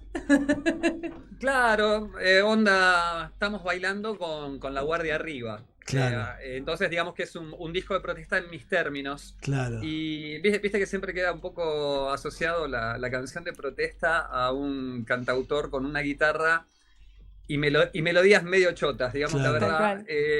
Y bueno, entonces me pareció que estaba bueno como contar un poco que hay un montón de cosas que me están fastidiando enormemente del mundo y del país, pero hacerlo de un modo no tan explícito y elegante, gracioso, qué sé yo. Claro. Esa era la Irónico, búsqueda, por lo irónico menos. podríamos decir. Recontra. Sí. Sí, claro. Sí. Y, ¿Qué- no, perdón. No, digo que es una forma también de exorcizar, ¿no? Me parece, la cultura, el arte, la música, poder también poner en palabras. Digo, los artistas son la piel sensible de la sociedad. Alguna vez lo dijo el Indio Solari también a eso, y me parece súper interesante, porque son los que recogen justamente lo que está pasando alrededor. Quizá tienen esa pobre antena, como dice García, y después la pueden llevar justamente a las canciones que después todos disfrutamos y que pueden poner en palabras de los que nosotros no podemos decir a través de una lírica. Sí, uno estudia un instrumento, ¿viste? O vas laburando algunas cosas asociadas al oficio de ser músico, en este caso, que es lo mío. Y después de mucho tiempo te das cuenta que en realidad lo que estás tratando de hacer es orientar una antena y ver si estás agarrando el inconsciente colectivo. Si estás cazando un poquito del inconsciente colectivo que está girando y lo podés bajar. Cuando eso sucede es el éxito y es la conexión. Y ahí te diste cuenta que lo de las semifusas, todo eso, había que hacerlo, pero es muy relativo. Claro. Así que sí, el asunto es orientar la antena. Mañana y el domingo, doblete, ahí en el Palacio Libertad, CCK, Correo Central. Sí, es un ciclo que se llama el lado velado de los 80, donde vamos a estar cantando canciones que no fueron hits de los 80. Así que hay como un rescate de grupos, de solistas tal vez no tan masivos, y de temas de bandas masivas que no fueron hits. La parte musical está dirigida por Juanito el Cantor, que es uno de nuestros mayores orgullos del oeste del conurbano. Él hace toda la dirección musical, son todos músicos del oeste también muy tremendos, y vamos a estar cantando El Príncipe Idiota, Paula Mafia, Maca Monamú y su servidor. Estaremos cantando unas de esas canciones, y está re bueno, es una gran idea y está muy, muy bien llevada a cabo. ¿Juanito eligió el repertorio o cada uno de ustedes trajo las canciones, Florencio? No, el repertorio lo cranearon entre Juanito y parte de la organización del evento. Yo peleé fuerte por un tema que lo conseguí. Vamos. Eso nomás. Y es sorpresa, no nos vas a decir cuál es el tema. Solo diré que es un tema de Los Abuelos de la Nada, que me habían dado otro y no me gustaba para nada, y lo cambié por otro Los Abuelos de la Nada del mismo disco. Y fue bienvenida la petición. Claro. Qué interesante, ¿no? Porque justamente, viste que cuando uno piensa en esas canciones, esos lados B o esas canciones que no son tan hits o no son hits, a veces son injustamente olvidados justamente por el hit, ¿no? El que pegó, el que va a la radio, el que rota, y después hay un montón de composiciones que son alucinantes, que quizás solamente el fan, ¿viste? ¿No? El que sabe, el melómano, puede encontrar el encanto de esas canciones, porque claro, para el gran público muchas veces queda solapado por lo que pegó.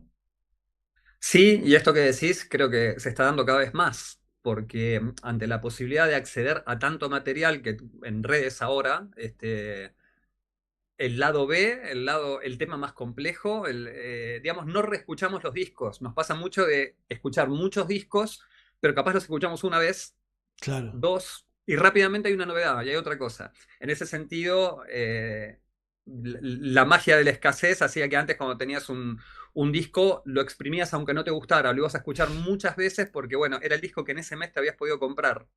Y eso claramente ha sido una bendición.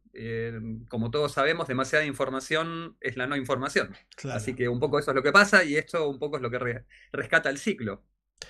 Ya te vamos a invitar, le vamos a pedir a la amiga Yamila que nos contacta con vos de vuelta, te vamos a invitar que te vengas una tarde por acá, y charlamos largo y tendido. Si tienen buen café, no lo duden que ahí estaré. Te esperaremos con el mejor de los cafés. Te agradecemos mucho por este pequeño ratito, perdón por lo breve. Invitanos, vamos a poner el flyer si se puede, vamos a pedir a los chicos de producción si se puede. Invitanos para mañana, para este fin de semana entonces, Florencio, para ese gran momento que seguramente vamos a vivir allí en el CCK. Mañana a las 17 y el domingo a las 19, el lado velado de los 80, con todas las personas que dice ahí en el flyer que estamos viendo en este momento. Es entrada libre, pueden reservar su entrada online en este momento entrando a la página del ex CCK, actual Palacio Libertad. Y ya que estamos comunicados, yo también te cuento que el 22 de agosto presento en Congo, Club Cultural de Palermo, el disco Glammy Gremio, va a ser la presentación oficial y también pueden sacar entradas, pero ahí pagas, no hay nada gratis. Tienes que ir y sacar la entrada porque somos mucha gente así es trabajando. el capitalismo. Está re baratas, loco. Y está re barata y el show está re bueno. Así que dale. Y el lugar es hermoso. Vamos a estar presentando el disco con invitados sorpresa y un montón de cosas maravillosas, así que los espero y los invito a ustedes también. Antes de que te vayas, ¿por qué Glammy Gremio? Porque es espectacular el nombre. Bueno, gracias. El disco trata de opuestos complementarios. Empezó primero como una situación de sonido, de una búsqueda. Estoy siendo muy breve, así que no me voy a explayar, pero cuando voy les cuento, más largo. Obvio. Y eso pasó a la parte lírica, de hablar de opuestos que tienen que estar complementarios, que no se anulan entre sí, sino que se potencian. Y de ahí viene, y aparte es un disco, como dije, de protesta y de baile. Así que claro. Glammy Gremio, espectacular. Claro. Y protesta cheto, dijiste vos, ¿no? Recontra, sí. Para el 22 te convocamos unas semanas antes para que te vengas en agosto, ¿dale? Tenemos un negocio. Está hecho. Dale, está hecho. Florencio Finkel, gracias por este ratito. A ustedes, gracias. Abrazo grande. Bueno, chicos, rápidamente ya escuchamos un tema de él. Vamos a invitarlo entonces que se venga para agosto. ¿Qué te parece? Me parece que va a estar buenísimo la charla con Florencio, ya nos dejó con ganas, pero ya está acá con nosotros Luis Aranowski.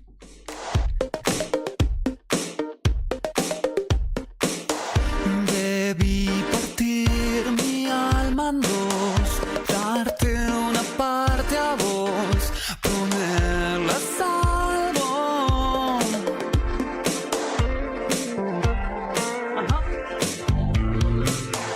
Tal vez dejarte un control, hablarte en español, bajar un cambio.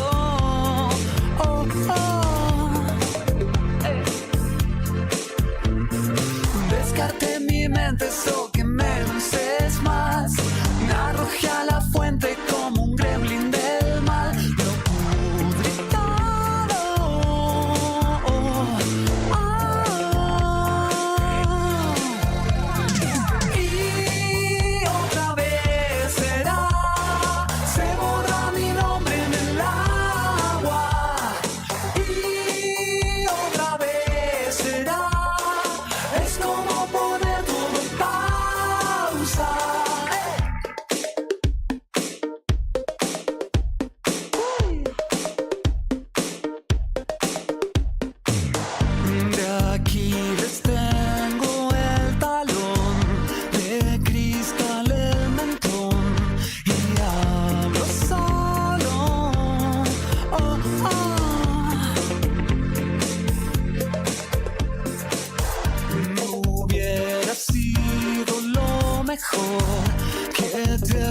comunicó con la palabra justa rock en Radio Caput.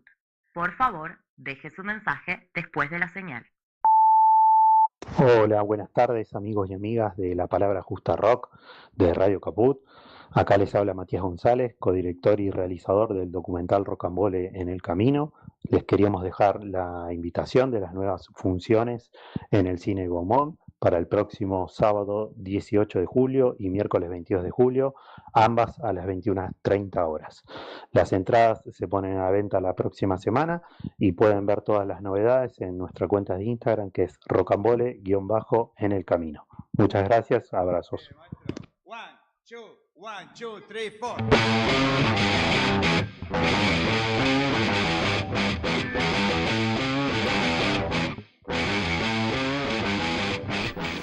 Seguimos con más La Palabra Justa Rock, último bloque de este programa número 56. Ya sentado con nosotros actor, performer, agitador cultural, músico también, Luis Aronofsky. Muchas gracias. ¿Qué haces, querido? ¿Cómo andan ustedes? Qué lindo verte, siempre. Bueno, gracias, sí, siempre moviéndome, haciendo algo en este mundo, esto de agitador cultural.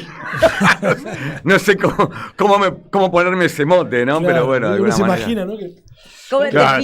¿Cuál es la definición Claro. de la definición aceptada por el diccionario, por la RAE, de agitador cultural? Yo creo que de alguna manera los agitadores culturales, ya que viene con la palabra, tiene que ver con tirar unas pequeñas bombas molotov en diferentes ámbitos a lo largo de la historia y el recorrido que uno tiene como generador y productor de un montón de ámbitos que tienen que ver básicamente con la cultura en la ciudad de Buenos Aires, ¿no? No te digo en todo el país. No quiero ser centralista, pero bueno, a mí me tocó toda la vida caminar en esos ámbitos, desde el paracultural, cemento, siendo fundador de todos esos territorios, hasta los días de hoy, en otros ámbitos, ¿no?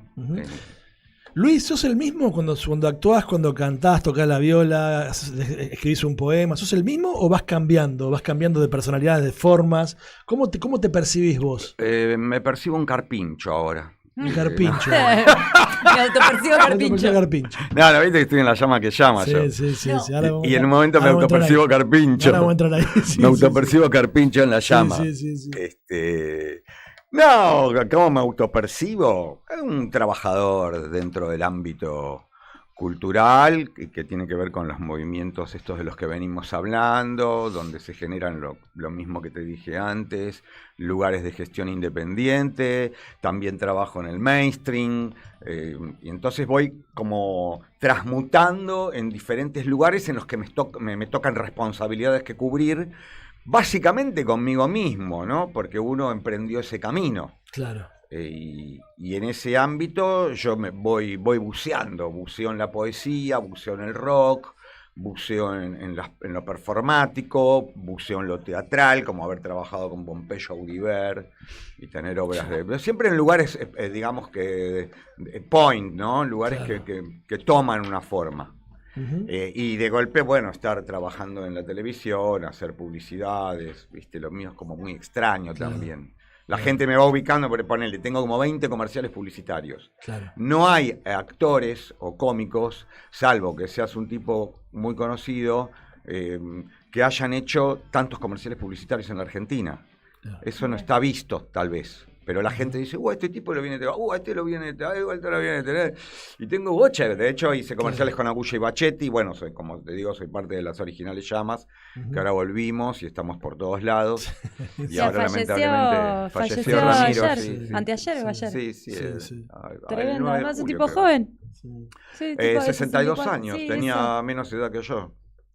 Voy para 64. No, un brillante del arte de la publicidad. Sí, también muy criticado, pero bueno, yo con él hice dos comerciales, uno del arte de tejer, que fue el primer comercial que se puso como en una terna competitiva en los Martín Fierro, algo extraño. Y lo pasaban en los Martín Fierro, ponele. Claro. No sé, porque ni me acuerdo qué año, ¿viste? Pero me olvido de todo. Mi mente es como que se chupa en el túnel del inframundo. Luisa, es el de dicen que soy aburrido. Él dice que soy aburrido. Claro, ahí es la controversión al haber trabajado con De la Rúa. Y bueno, pero es parte de la gente que trabaja como creativos. Lo que tenemos los argentinos es una permanente crítica sobre lo que hacen los demás argentinos. En vez de tratar de ver con mayor profundidad lo que significa una historia en una carrera, lo que significa una historia en una propuesta, y si tenemos que hablar de Ramiro Agulla, creo que generó todo un territorio novedoso en esas características, ¿viste? Y bueno, y si después políticamente, que vivimos en democracia, entonces yo creo que vos te podés expresar en diferentes lugares. Ahora, después si queremos hablar de política es otra cosa, Y ¿viste? además ganó las elecciones con Por ese eso me comercial estaba así. atrapado. No, a mí quiero subrayar que el tipo ganó las elecciones con esa publicidad. Es una Así que no se la puede discutir. O sea, que la publicidad era buena. Claro, te puede te lo gustar, tomo. te puede no gustar, pero la publicidad estaba bien hecha. Resultó sí. Y bueno, y para eso es la gente de la publicidad. Entonces a veces te pueden criticar, Aranos, que vos estás laburando en el metro. No, pará, bola, yo soy un laburante de lo artístico, así Claro. como también creé la Feria Punk y estuve 10 años sin parar con la Feria Punk al palo y han pasado más de 300 bandas en todos los ámbitos más repodridos del under. Porque también eso tiene que ver con eso. No sé cómo está hoy el under, porque no estoy saliendo mucho. Pospandemia medio que me vino como una abducción a mi hogar y a mi edad. Y digo, váyanse todos a la reconferencia. ¡Me agotaron todos! ¿Viste? Ya no, ¿viste? Tenés el refugio en Campo Siniestro también. El Campo Siniestro lo bauticé yo así porque tiene muchas características siniestras la zona en la que estoy, ¿viste? Matanza de animales, carneadas, víboras, bicho de todos los colores, te cae una vinchuca en la casa de los paisanos que son más raras que la mierda, botellas tiradas, cosas de plástico, podredumbre. Y a partir de ahí, bueno, ahora estaba generando un libro que todavía no, que se llamaba, justamente que tiene que ver con Campo Siniestro. Ya me olvidé hasta cómo se llamaba mi libro. Poemas de urgencia, que está escrito entre el campo y Barcelona. Yo voy bastante a Barcelona, ahí vive mi hija, ¿viste? Otra historia, no significa, y nunca elegí huir del país. Huiría así a la estratosfera, o a otros mundos. A otros mundos, sí. Luis, hablaste un poco del rock, por supuesto, vos te formaste en la cultura rock en los 80, los 90, el under, hablamos de Cemento, el paracultural. Y bueno, tuvimos dos pérdidas muy grandes del rock argentino, el Indio Solari y Daniel Melingo, este mes de junio de mierda Melingo que se querido, fue. sí. ¿Cómo te pegaron esas muertes? Porque digo, es toda gente, ¿no? que orbitaste y que compartiste de alguna manera. Sí. Sufrí, me sentí dolido. A Melingo no le escribí un poema, al Indio le había escrito un poema, pero que después lo cambié porque en una época, yo creo que el público recotero fue cambiando. Se fue poniendo como más, ¿cómo decirlo para no ofender? Más cerrado, más críptico, tanto como las letras del Indio. Qué rico mate, gracias. Y qué buen mate. Qué bueno el mate, ¿no? Bueno el mate. Sí, como cosa. Yo soy matero viejo. Re, aunque tal ayer cual. me comí un locrazo que terminé hecho percha y ahora el mate me cae bombas. Bueno, y Para colaborar con Campo Siniestro. por supuesto, gente que también fue parte de un mundo muy importante en la generación del rock argentino. Melingo ya después derivando con el tango. El público recordero, lo que te decía, yo había escrito un poema que era todo es culpa del indio, es culpa del indio, es culpa del indio, ¿viste? Todo era culpa del indio, ¿por qué? Porque siempre la estaban culpando. A todo con lo que pasaba era culpa de Cristina. Y después no sé qué pasó, es culpa del indio. Bueno, pero toda la gente ricotera no entendió, eso es malísimo, sos un hijo de puta. Cualquier cosa me decían. Entonces digo, pará, bola, o sea, vos te escuchás una letra del indio y a mí me estás criticando una poética que yo me comprometí, que me sacaron del grupo, eran como 200, tenía como, no sé, 5 millones de personas en la puerta de mi casa, seguro tirándome con pintura, ¿viste? Entonces digo, ¿qué pasó? Porque una cosa era cuando vos oías a los Redonditos de Ricota con Vivi Tellas y toda esa movida. Cuando escuchabas Octubre, cuando poner hasta un bayón para el ojo idiota, yo laburé con Dawi, laburé con Semilla Bucharelli. Yo te he visto ahí, con ellos también hicimos gira, nos fuimos a Rosario, por ejemplo. Bueno, Dawi es amigo mío de muchísimos años porque él era el hijo de María Teresa Corral, que fue una de las creadoras acá muy importantes, después de María Elena Walsh, junto con Laura de Betash, que hacía también cuentos para niños, o Elsa Borner, toda una época combativa de los 80, pero en función de las letras musicales para los niños, el uso de nuevos instrumentos, el cuatro, el acordeón, la flauta, dulce, ponele, ¿entendés? Claro.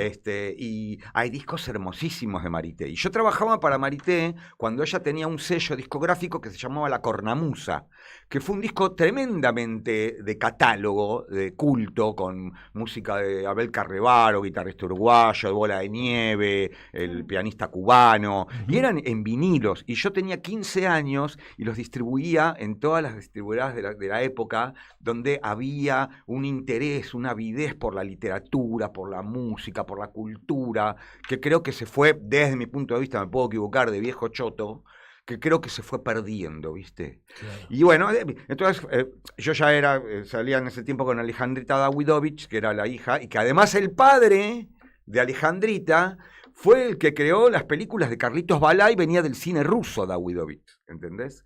Y de ahí viene Dawi, claro. Sergito Dawi, gran saxofonista argentino que cuando vino junto con él y con Damián Nisenson hacíamos cosas juntos en el Paracultural. Los dos saxos dos. Los dos saxos dos, exactamente, y generaban instrumentos con pedazos de mangueras, ¿viste? Claro. Con todo lo que tenga que ver, en este caso no percusivo, pero sí con lo que tenga que ver con el soplido.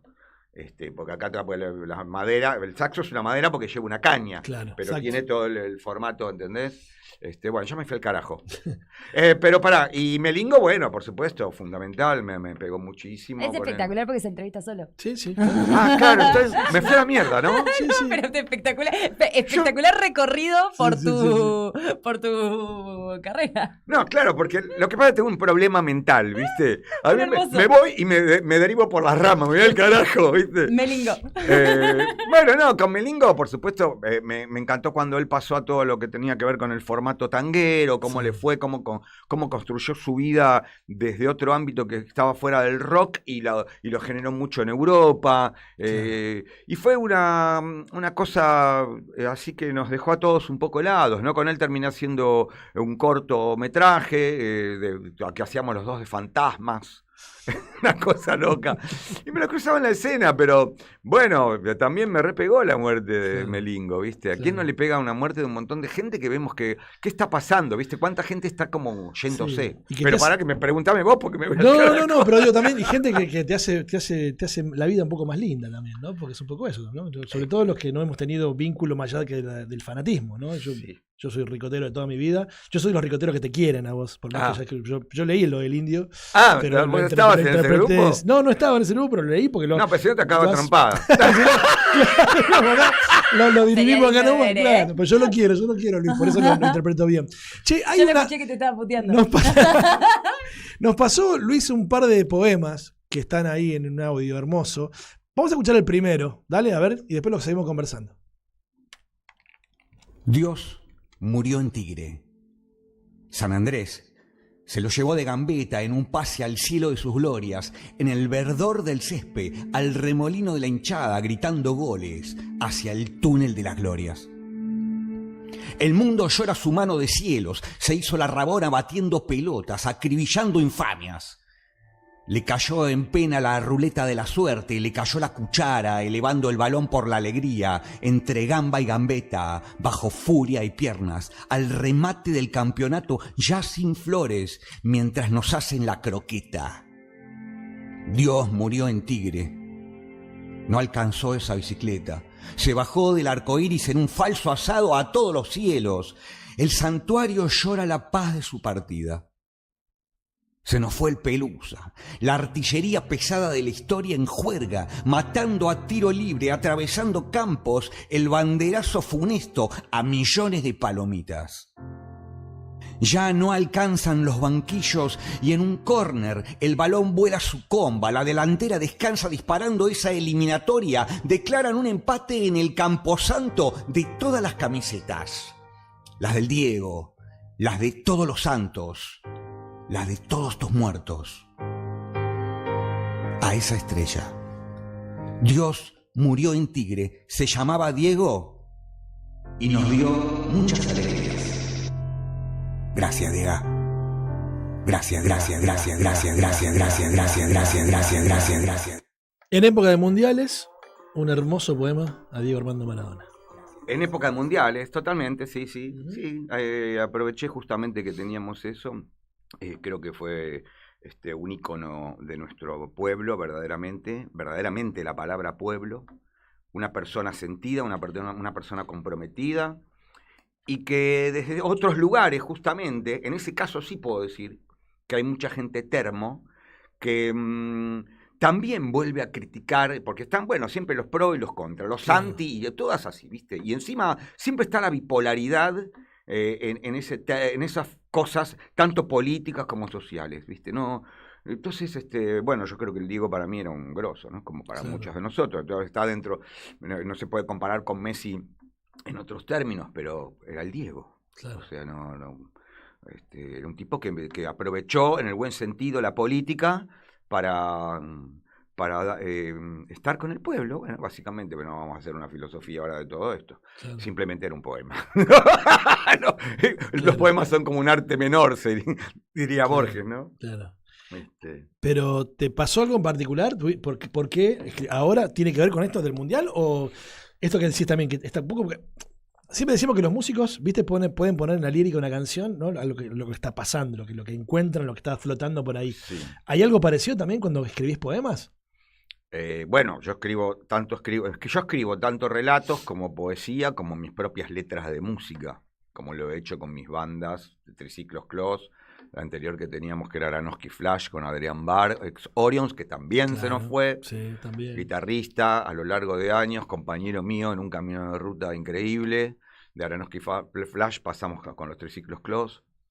¿Para qué me preguntaste? Me fui al carajo. No, el tema, viste que, por ejemplo, ¿por qué ahora un poema sobre Diego? Si tiene que ver en el mundial, tiene que ver con esto que ves. Esto que decía recién, Luis, siempre aparecen, viste, la dicotomía. Ahora compararlo a Maradona con Messi porque tiene su familia, Maradona porque dejaba hijos tirados por ahí. La discusión que se está dando ahora, que también me interesa la opinión acá del compañero, que la dicotomía hoy no es Messi-Maradona, es selección o no selección. Es si la selección son todos unos millonarios soretes que se sacan fotos con Trump o podemos bancar a la selección sin contradicciones. ¿Cómo? Antes yo creo que del mundial pasado podía ser de Messi-Maradona. Hoy creo que ni siquiera estamos discutiendo Messi-Maradona. Estamos discutiendo, ¿podemos alentar a la selección y seguir siendo buenas personas?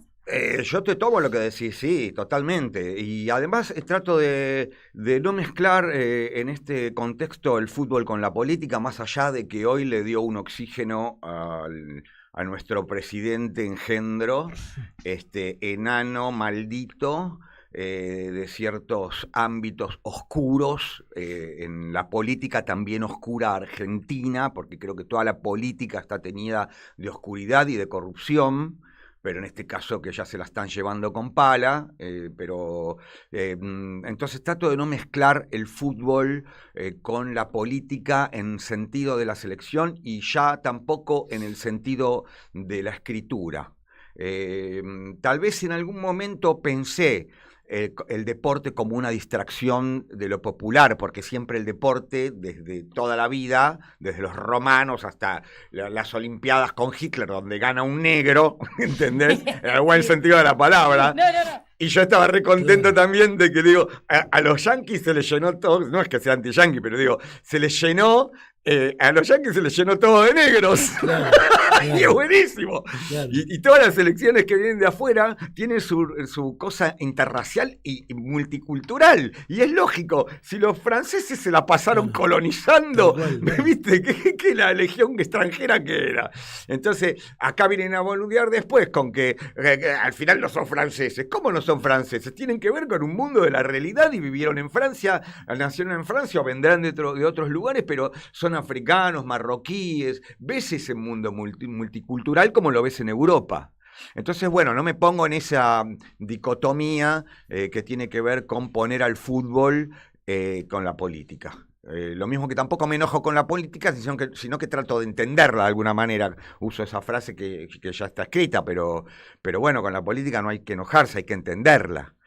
Y mi poética, hablando de mi poética, porque yo te di ese poema porque vos dijiste, che, hablemos de poesía, porque Claro. podemos hablar, viste que también grabo música clásica. Bueno, muchachos, tengo un boliche acá, tengo otro boliche, tengo otro boliche. Venga todos, vamos, porque necesitamos plata. Los kiosquitos de Aranowski. No, me da la mierda. Pero sabes que hace 20 años, más de 20 años que yo grabo música clásica. Sí, Soy sí. uno de los pocos que hace relevamiento en vivo de música clásica. Trabajé para todos lados. O sea, produje para el Banco de la Nación Argentina, de todo, cualquier cosa. Boludo, o sea. Y te preguntamos por Cachito, por Triciclos Clos siempre, ¿a vos te parece? Bueno, pero porque lo que pasa es que hay ámbitos distintos que uno es reconocido. Claro. Pero en otros ámbitos no entienden que yo trabajo en el otro lugar, entonces, o a veces me encuentro el músico y me dice, Aranowski, Triciclos Clos, que y después me conocen, y después me conozco a los pibes que empezaron así desde chiquititos tocando, por ejemplo, hay un capo, Mario Bensecri, acaba de cumplir 90 años. Mario Bensecri es uno de los directores más importantes de Sudamérica, argentino. El hijo Esteban es un capo componiendo, vive en Francia. Bueno, Mario creó la Orquesta Nacional Juvenil San Martín, la Orquesta Libertador Nacional Juvenil San Martín. ¿De dónde venía todo esto? De un método que tiene que ver también con lo popular y con lo social, que lo creó Abreu en Venezuela para sacar a los chicos de la pobreza, que después se intentó instaurar acá en el 2010, pero con malas políticas, porque no se sostienen políticas educativas. Pero vos ves crecer a esos chicos, y hoy ves la Orquesta Juvenil Nacional Libertador San Martín y te caes de orto de lo que toca la orquesta, ¿entendés? Ahora, después ves orquestas venezolanas y ya no te caes de orto, directamente te tirás a la pileta. Porque hay un nivel increíble. Pero la gente no conoce que hay un montón de nichos muy grandes donde se genera música clásica, como la Facultad de Derecho, el CCK o Palacio de Libertad, como hablaron recién. Me da rabia cuando empiezo. Esto también me voy de mambo, pero bueno, estas cosas de la batalla cultural, donde te van sacando los nombres, poniendo, hoy no ponemos un color, mañana del otro, hoy cambiamos de chapa, hoy soy de Boca, mañana soy de Racing. ¿Qué quedamos, flaco? ¿Qué está pasando, viste? ¿Qué pasó con este país? Tengo miedo, bueno, me fui al carajo, pero lo que te digo que bueno, que uno está en otros ámbitos, loco, y que esos ámbitos existen, y va mucha gente. No es que va nadie. Claro. Y la gente va, llueve o truene. Y verdaderamente se llena 1000 personas, más de 1000 personas. Y hay toda una responsabilidad. Así un montón de lugares de generación de música clásica donde ves que los chicos van creciendo, como el Teatro Roma de Avellaneda, ¿entendés? O en una época los diferentes templos de la ciudad de Buenos Aires, lo que diríamos los judíos, el Gil de la calle Paso, el Gil de la calle Libertad, donde se hace música de cámara, se hace música contemporánea en otros lugares. Hay mucho movimiento, no todo queda dentro del mundo del rock. Mario Pergolini, que lo requiero, también muy criticado, he trabajado con Mario, y hace un montón de cosas, no sé, preguntame vos porque me voy al carajo. No, pues está buenísimo, porque escuchar. haces convivir, digo, de vuelta, la música clásica y el punk, ¿no? Totalmente. La música de cámara y el anarquismo, digo que yo, es como que, ¿no? Toda esta cosa que está bueno, que convive dentro tuyo, y además es como hacer docencia también, para que la gente justamente entienda docente. que justamente, digo, hay un todo, ¿no? Claro, el arte claro. es un todo. Sí, soy docente, me terminaron echando de una escuela privada judía, pero después mandé No toda puedo la saber mierda. por qué, no me imagino por qué. ¿Por qué? Porque tenía métodos que no correspondían con la época. Yo soy profesor nacional para la enseñanza primaria, recibido en la generación del 1983, creo que fue, en el Mariano Acosta. Típico escuela. Normal. Y de puta madre, divino, me encantaba ser docente. Trabajé años en escuela de villa, pero después decidí ir a escuela privada porque pagaban más. Y los chicos, por ejemplo, en el grado, no me importaba, yo miraba mucho la problemática de cada niño.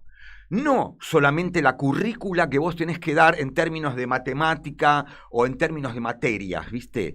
Y trabajaba en función de lo que le pasa a cada niño en su contexto. Te tiro una, amén de eso. Los niños venían de clase media acomodada, ponele, ¿no? Clase judía, con términos religiosos, y los pibes puteaban todo el día. Entonces yo digo, bueno, acá tengo que terminar, vamos a hacer una catarsis con la puteada. Y durante un mes trabajé toda la currícula de todas las materias en función de la puteada.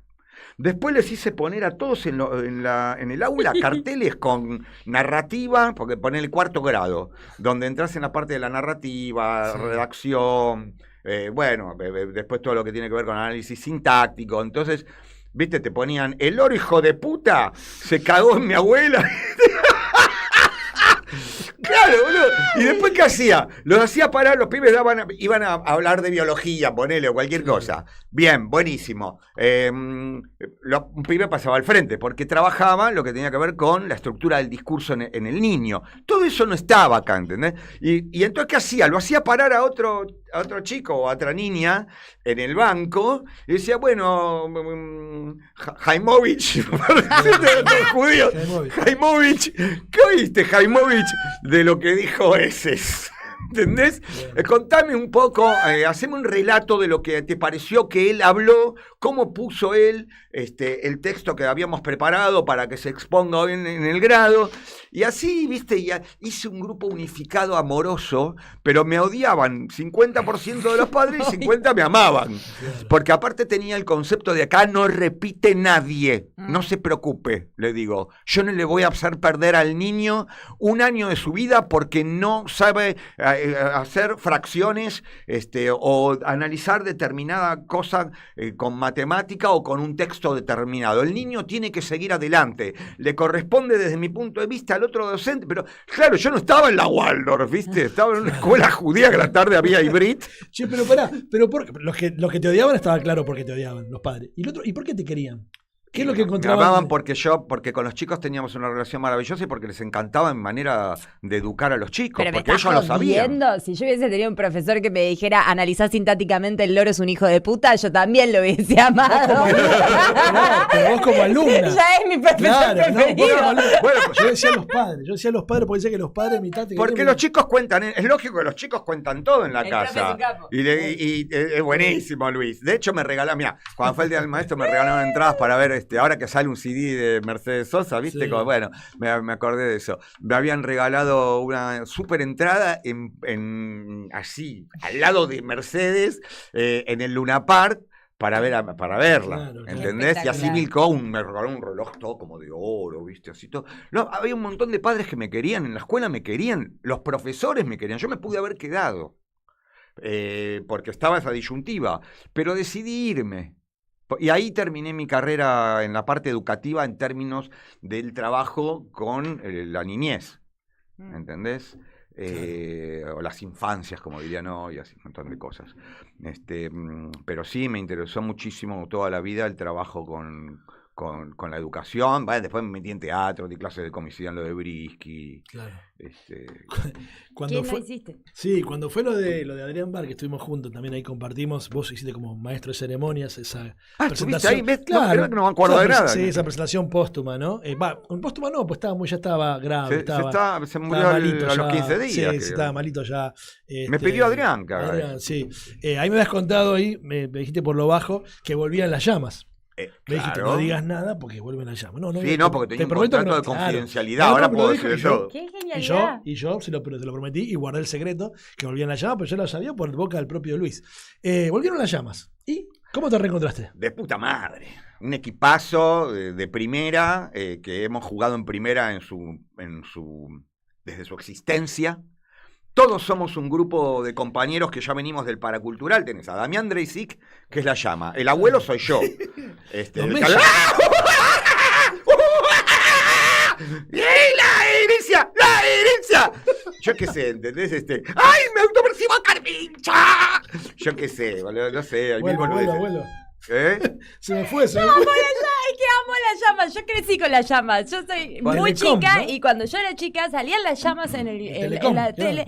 Y yo lloraba de la risa con las llamas. De hecho, mi hermana mayor le habían regalado, no sé en qué carambola mágica, el peluche que se había hecho de la llama, que le apretabas una pata y decía, hola, Central de Bomberos del Paraná. ¿Sabe quién habla? Habla la llama. Claro.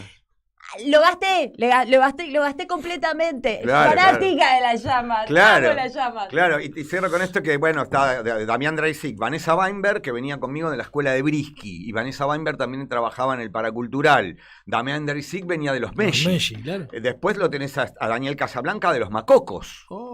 Y después estoy yo, que también tengo mi movida. Claro. Entonces como que se juntó, viste, juntaste a 4 tipos, no te digo que somos de primera línea, pero somos 4 sátrapas que del tema entendemos. Claro, el Dream Team de las llamas. ¿Eh? El Dream Team de las llamas. El Dream Team de las llamas, claro. Y bueno, atrás hay toda una voz, pero atrás también estaban, en una época estaban los titiriteros del Teatro General San Martín.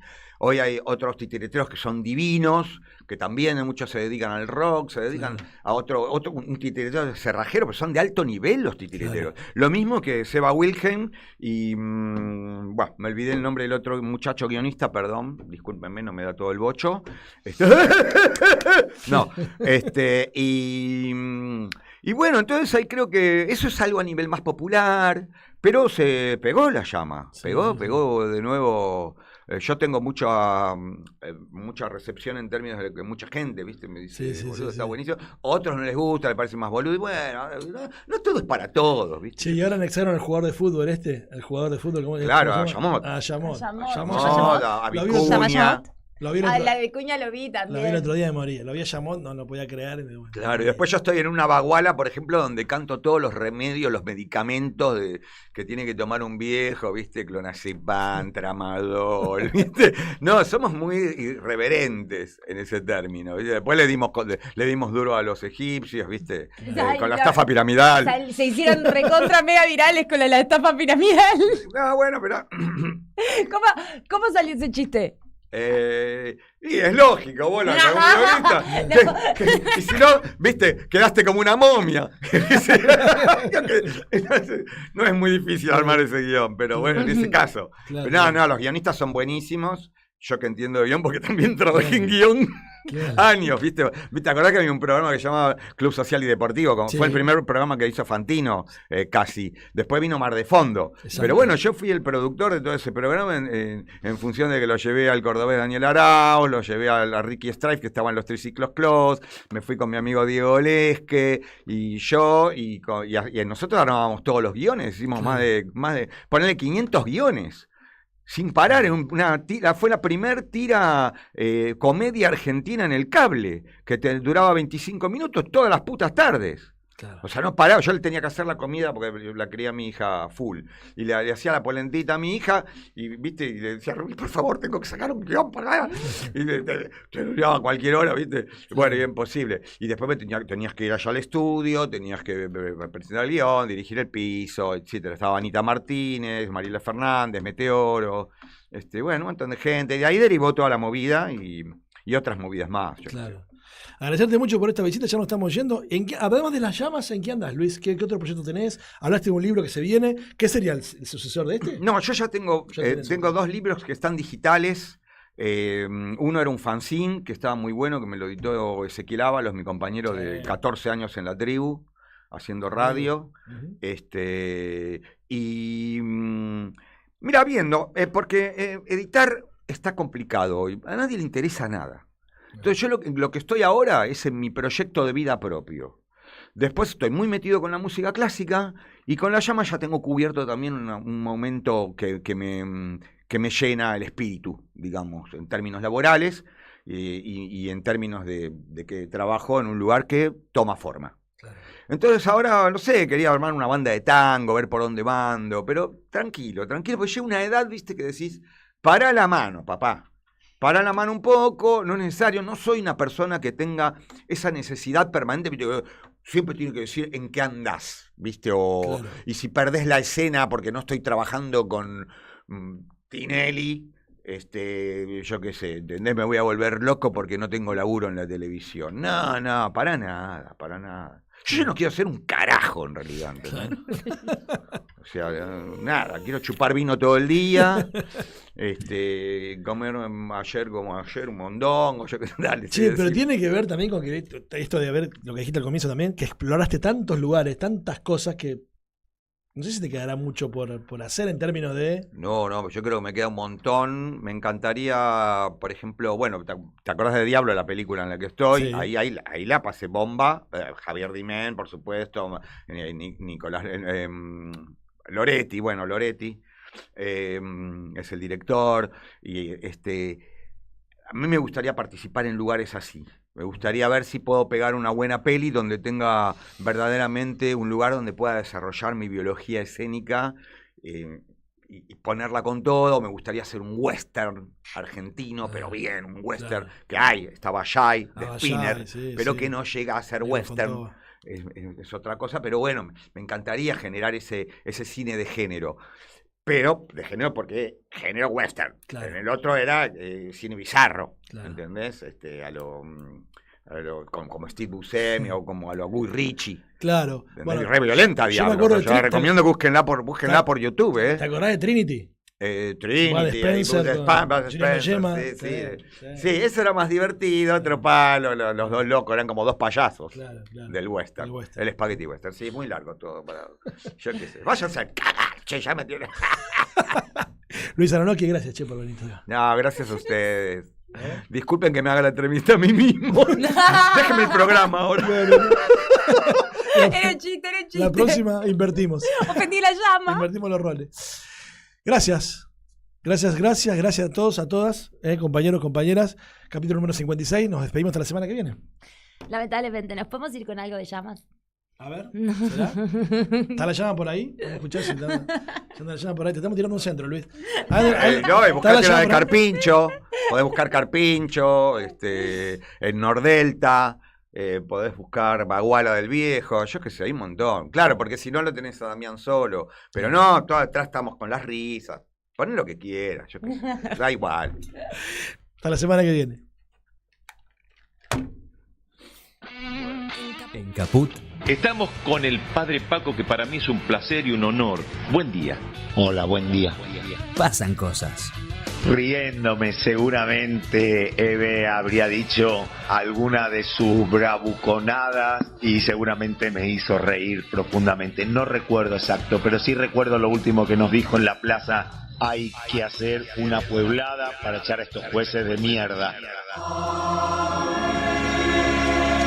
Qué grande, Eve. Radio Caput. Gracias a ustedes, a Caput, que estuvieron haciendo el aguante, porque sin ustedes no hay posibilidad. Un abrazo.